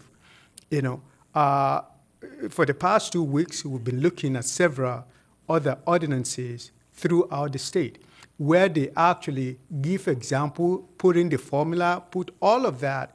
And I think regardless of what you do tonight, I do believe that our ordinance needs to be cleaned up, to catch up with what is happening. But again, the 65% or whatever was intended to give us a temporary place pending the time that we finish the study and come back to you with some recommendation. All right. All right, there's been a motion, a second, and discussion. Is there any more discussion? All right. Oh, Councilmember Johnson.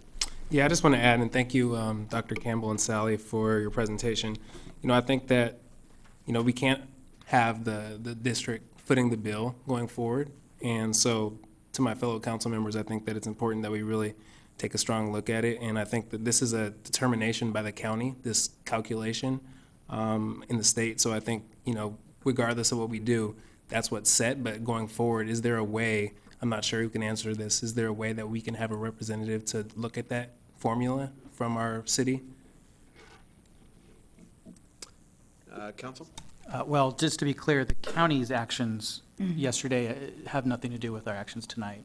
So council can do literally anything they want on this topic. I think the constraints here are political and practical. You're right, someone has to pay for these developments. And the question is it going to be the taxpayers generally or the developers as they develop? So yes, the city does have wide discretion on this point, but jumping in and making up a new formula or trying to affect the county's view on the formula might not be easy. Let's put it that way. Okay. There's been a motion and a second, and there's been discussion. All those in favor of the motion? Aye. Opposed? Matter passes unanimously. All right. Thank you. Great work. Okay, now let's move on. So we've got City Maintenance Yard Salt Cover Contract Award. EJ, please be as brief as you possibly can. Oh, did we, I guess we had the schedule. Yeah. I'm sorry, I asked for those Schedule A, presentations please. simultaneously. Did you, I think you have the schedule. okay. I think we made some few changes, which is highlighted in the report that is provided to you. I think the motion now, after you passed the school district, is probably to also amend the fee schedule to include what you just passed from the school district. Actually, the last motion was a direction to put the fees into the fee schedule. So no modification of the motion is needed. But we do need the motion. We do need a motion. All right, Councilmember Duclos? Yeah, I move approval of the 2018 City of Federal Way fee schedule as proposed. Second. It's been a motion and a second. Is there any discussion? All those in favor? Aye. All right, motion passes. All right, thank you. All right, city maintenance yard salt cover contract award. EJ? I will be brief. So as a little bit of background for the council, the existing maintenance yard contains storage for salt, sand, and mixed. We have about 300 yards of capacity for each of those. For an average full response, that's about 2 days of coverage. That's the 24-hour shift in, you know, a real storm, a snowstorm, not go out and spot treat.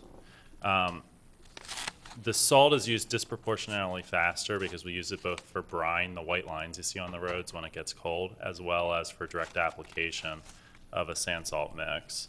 And over the last several years, most agencies, including us, have reduced the dependency on more corrosive materials and products. And it's for a couple of reasons. One is primarily a cost savings, but it's also an environmental reduction of risk. And what we've been experiencing over the last couple of years is the delays in getting salt to replenish after we use it has been going up and up.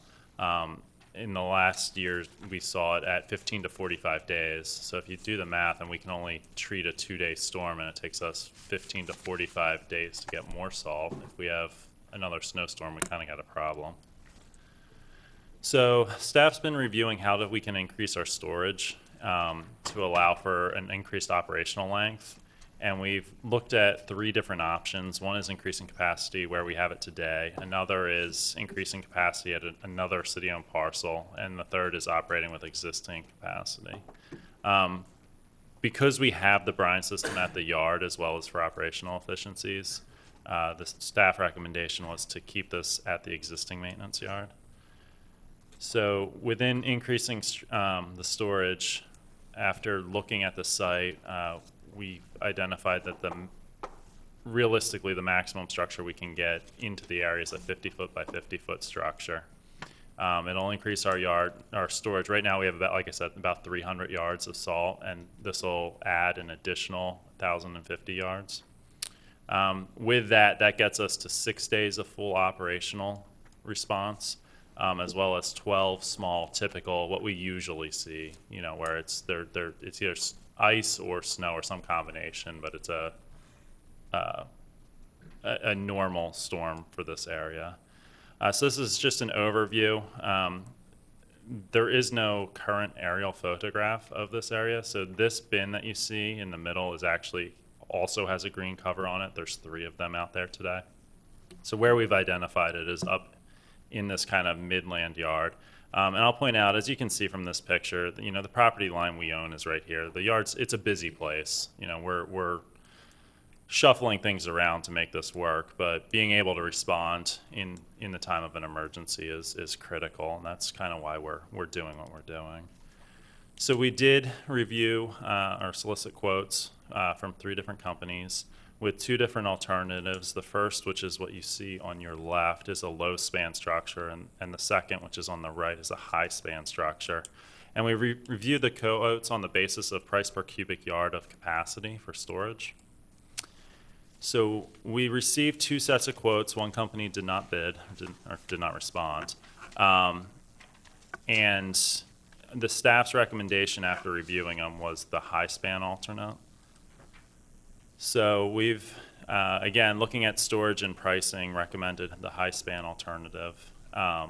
And out of the 2, the Northwest Fabric quote works out to $37.98 per store cubic yard, while the second quote is at $51.83 per store cubic yard.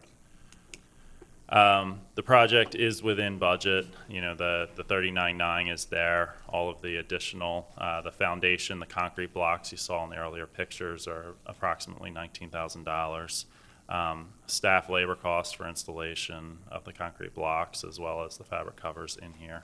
And then initial salt purchase to actually be able to use this facility. So there's 2 options before council. The first is to award it. The second is to reject it and provide direction. So this, since I couldn't find an aerial, there isn't one. This is what's out there today. This is our picture of our current maintenance yard. The salt's on the left, the mix is in the center, and pure sand is on the right. So the mayor's recommendation is option 1, and with that, I am here for questions. Council, any questions? All right, Councilmember Copang. I move to authorize the staff to award the city maintenance yard to Northwest Fabric Buildings, the lowest responsible bidder, in the amount of $39,992.70, and approve a 10% contingency of. Microphone. Wait, Oh. Do I need to start over? Take 2. Okay.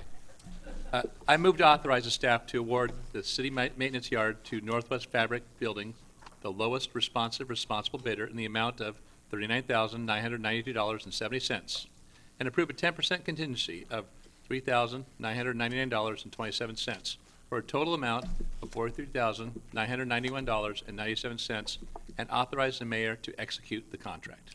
Second. All right, there's been a motion and a second. Is there any discussion? Councilmember Moore. Quick question. Northwest Fabric, where are they based out of? They're up near Bellingham area. They're the local company that makes this product. The other one is out of California. Okay, and the third one didn't, Alaska Structures Participate. did not respond. yeah, okay, thank you. Okay, any other discussion? All those in favor? Aye. Opposed? Matter passes unanimously. Thank you. Thank you. All right, Councilmember Copang is item E, the Youth Commission appointments.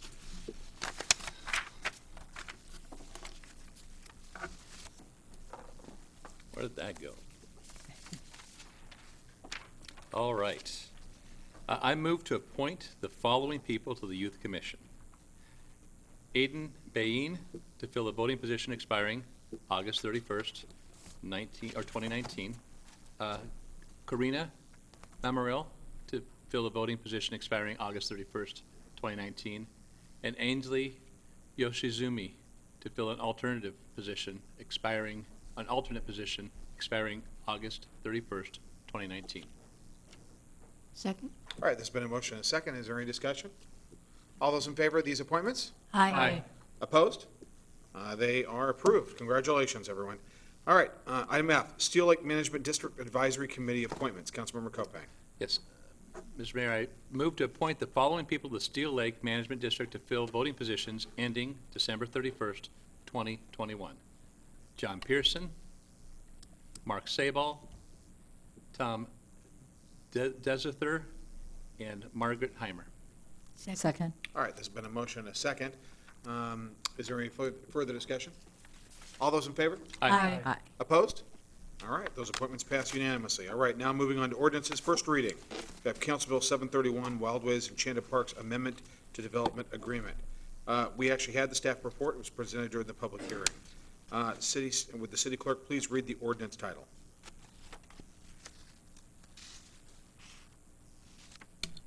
I'm sorry, Council Ryan, what's the concern? I'm not sure. If council intends to do both first and second reading tonight, we should waive the rule before we read the title. Wait for what? Waive the Waive rule the rule. required. Oh, Okay. I see. All right, is there a motion to do so? There is a motion. I move to suspend city council rule 2.2, subsection 8, to allow first reading and enactment of the proposed ordinance in one meeting. Second? Been a motion and a second. Is there any discussion? All those in favor? Aye. Opposed? Matter passes unanimously. All right, now would the city clerk please read the ordinance title? Council Bill 731, Wild Waves Enchanted Parks Amendment to the Development Agreement, an ordinance of the City of Federal Way, Washington, relating to amending the Enchanted Parks, Inc. Concomitant Development Agreement. All right, Councilmember Copang. I moved approval and adoption of the proposed ordinance. Second? All right. Is there any discussion? There's been a motion and a second. All right, all those in favor? Aye. Opposed? Matter passes unanimously. All right. All right, thank you. All right, now, moving on, second reading and enactment, Council Bill 729. Would the clerk please read the ordinance title? Council Bill 729, 2017-2018, mid-biennial budget amendment, an ordinance of the City of Federal Way, Washington, amending the 2017-2018 biennial budget. All right, Councilmember Duclos, do you have a motion? Yes, I move to approve approval of the proposed ordinance. Second. All right, there's been a motion and a second. Is there any discussion? All those in favor? Aye. Opposed? All right, matter passes unanimously. Item C, Council Bill 730, setting the property tax rate for 2018. Would the city clerk please read the ordinance title? Council Bill 730, setting the property tax rate for 2018, an ordinance of the City of Federal Way, Washington, relating to fixing the property tax amount for the year 2018. All right, Councilmember Duclos. I move approval of the proposed ordinance. Second. Been a motion and a second. Is there any discussion? All those in favor? Aye. Opposed? All right, we are now on to council reports. Councilmember Cephedos. Thank you, Mayor. The theme for the night, thank you again, Deputy Mayor Jean Burbidge, for your service, and welcome, Jesse. And with that, I just want to say Merry Christmas and Happy New Year to all. And thank you for a wonderful 2017, and I look forward to seeing everybody in 2018. That's my report. Thank you. Councilmember Johnson.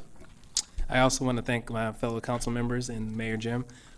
This is awesome to be able, my first meeting, and I'm a little bit sad I don't get to continue to work with Jean. But I know she's left it in good hands. So thank you again, Jean.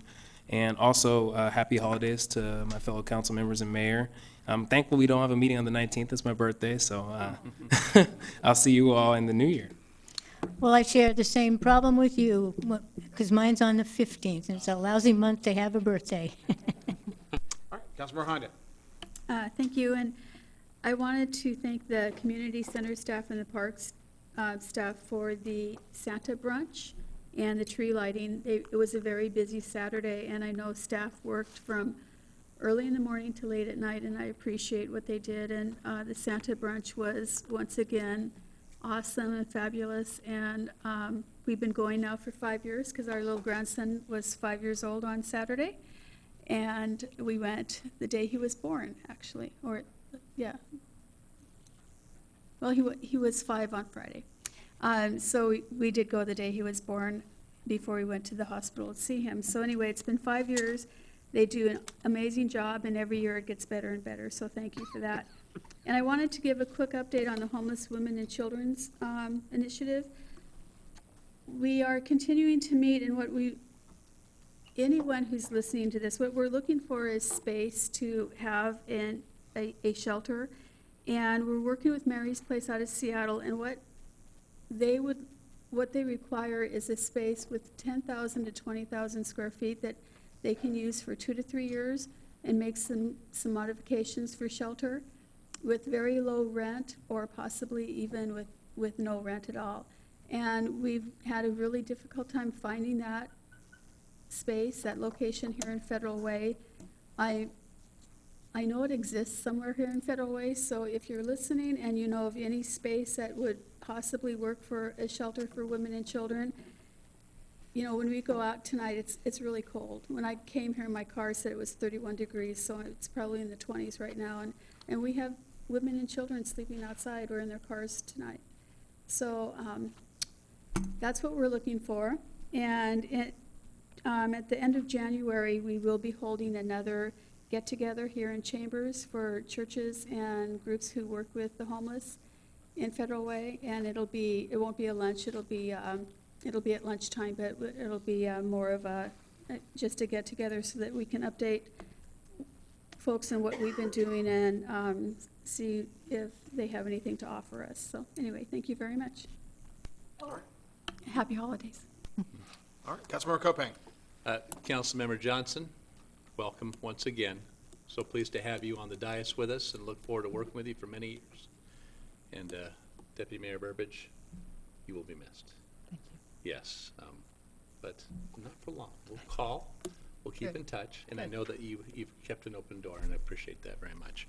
I want to just talk very briefly about a kind of a unique experience I got to have. The city, as everyone knows, has a strong sister city relationship with Hachinohe in Japan, and as a result of their visit last summer, I was able to visit the consulate, Japanese consulate, and I've gotten on their list. When they have special events now, they let me know, and I got to go to celebrate the Emperor's birthday this last Friday. And it really was quite an amazing event, and really enjoyed being a part of it. I think it's one of those things that you don't necessarily know are going to happen when you get elected in office. And it was, I mean, it's not something that's so exceptional, but it was really a cool event. And I think it's certainly continues to be an honor to represent the city in that environment. Again, I just really appreciate the opportunity that I've been given by the voters, and certainly enjoyed myself and that opportunity. So with that, I hope that everyone has a great holiday season, and we'll look forward to seeing you again in January 2018. All right. Councilmember Moore. Thank you so much, Mr. Mayor. I'm trying to rack up my brain to see what I'm going to talk about, but nothing's coming up other than to encourage people to give a little bit of their time this month. I know that every time we go to Starbucks, we enjoy that beautiful cup of coffee, and if you look at that coffee, it just says give. And I think that's an opportunity for us to be reminded of what we can do to continue to make our community an incredible community here in King County. Secondly, I want to reiterate my thanks and my appreciation for the dedication and for the guidance and friendship of Deputy Mayor Burbidge. Clearly, you're going to be missed. One thing I have failed to mention earlier in my little report earlier is that I've enjoyed your nutritional advice that you've given me throughout the years, and I look forward to talking to you about getting the recipe of making squash. Was one of the conversations I've had. You should be quite impressed because that is a very specific item that I've just brought up. So I'm going to miss those conversations, but I know I can call on you just about any time and stay in touch, and that you can expect. Also, to the newest and the youngest council member, I now relinquish that title. I used to be the youngest council member, but now Councilmember Jesse Johnson has taken over that, and with that being the two youngest council members, I do expect to work with you, to collaborate, think innovatively, and really do what we can to connect with our community. I look forward to teaming up with you and working with you on that. As I've said before, there's a lot that we can work on, and I'm looking forward to that. And I'm excited that you're here, and I'm excited to work alongside with you. So I'm looking forward to this new relationship here, Jesse. So congratulations and welcome. Hopefully you've enjoyed your first day and that very first moment of coming up here on the dais. I know it was a very surreal moment that I still remember, that I don't ever take for granted, and that's something you said in your statement, and that meant a lot to me. But it's something I don't ever take for granted in coming up here and serving the public. So I'm excited to work with you. And to all that are listening or will listen later, happy holidays, Merry Christmas, happy Festivus for those that watch Seinfeld, for the rest of us. And with that, I will yield the floor to the next council member, Mr. Mayor. All right, Councilmember Duclos. Thank you very much. You just took everything I was going to say. You always do. Jesse, it's nice to have you up here in the dais, and I look forward to having our new person come January. Jane, it's been many years working with you, not as long as you've been on the council. She's still older than I am. By I think it's a year, isn't it? Or something like that. Anyway, I know that you're going to stay very active in the community. You may not be here in the dais, but you will be felt all along. I just know that you're that type of person. I'm just going to cut this real short. I just want to wish everybody, and I'm going to say the words, Merry Christmas and Happy Holidays. I hope everybody has a safe and wonderful time, and we will see everybody in the new year, and I hope 2018 brings us a lot of joy in this city and a lot of accomplishments. I'm looking forward to what this council and what our people, our citizens of this city can do to promote our city and to move it forward and to make us a great city. So thank you all. Merry Christmas. Thank you. And now, last but never least, our deputy mayor on her last council meeting on the last report. No pressure. Oh my, no Exactly. pressure. Well, I'll start out by saying there's a third December birthday. Mine is December 16th, so, okay. My wife and you share the same birthday. That's right, okay. So, Mr. Mayor, I think we ought to Absolutely. convene a meeting, just so we can celebrate the birthdays. We'll do it at the Festivus celebration, after the airing of the grievances, then we'll have the, there you go.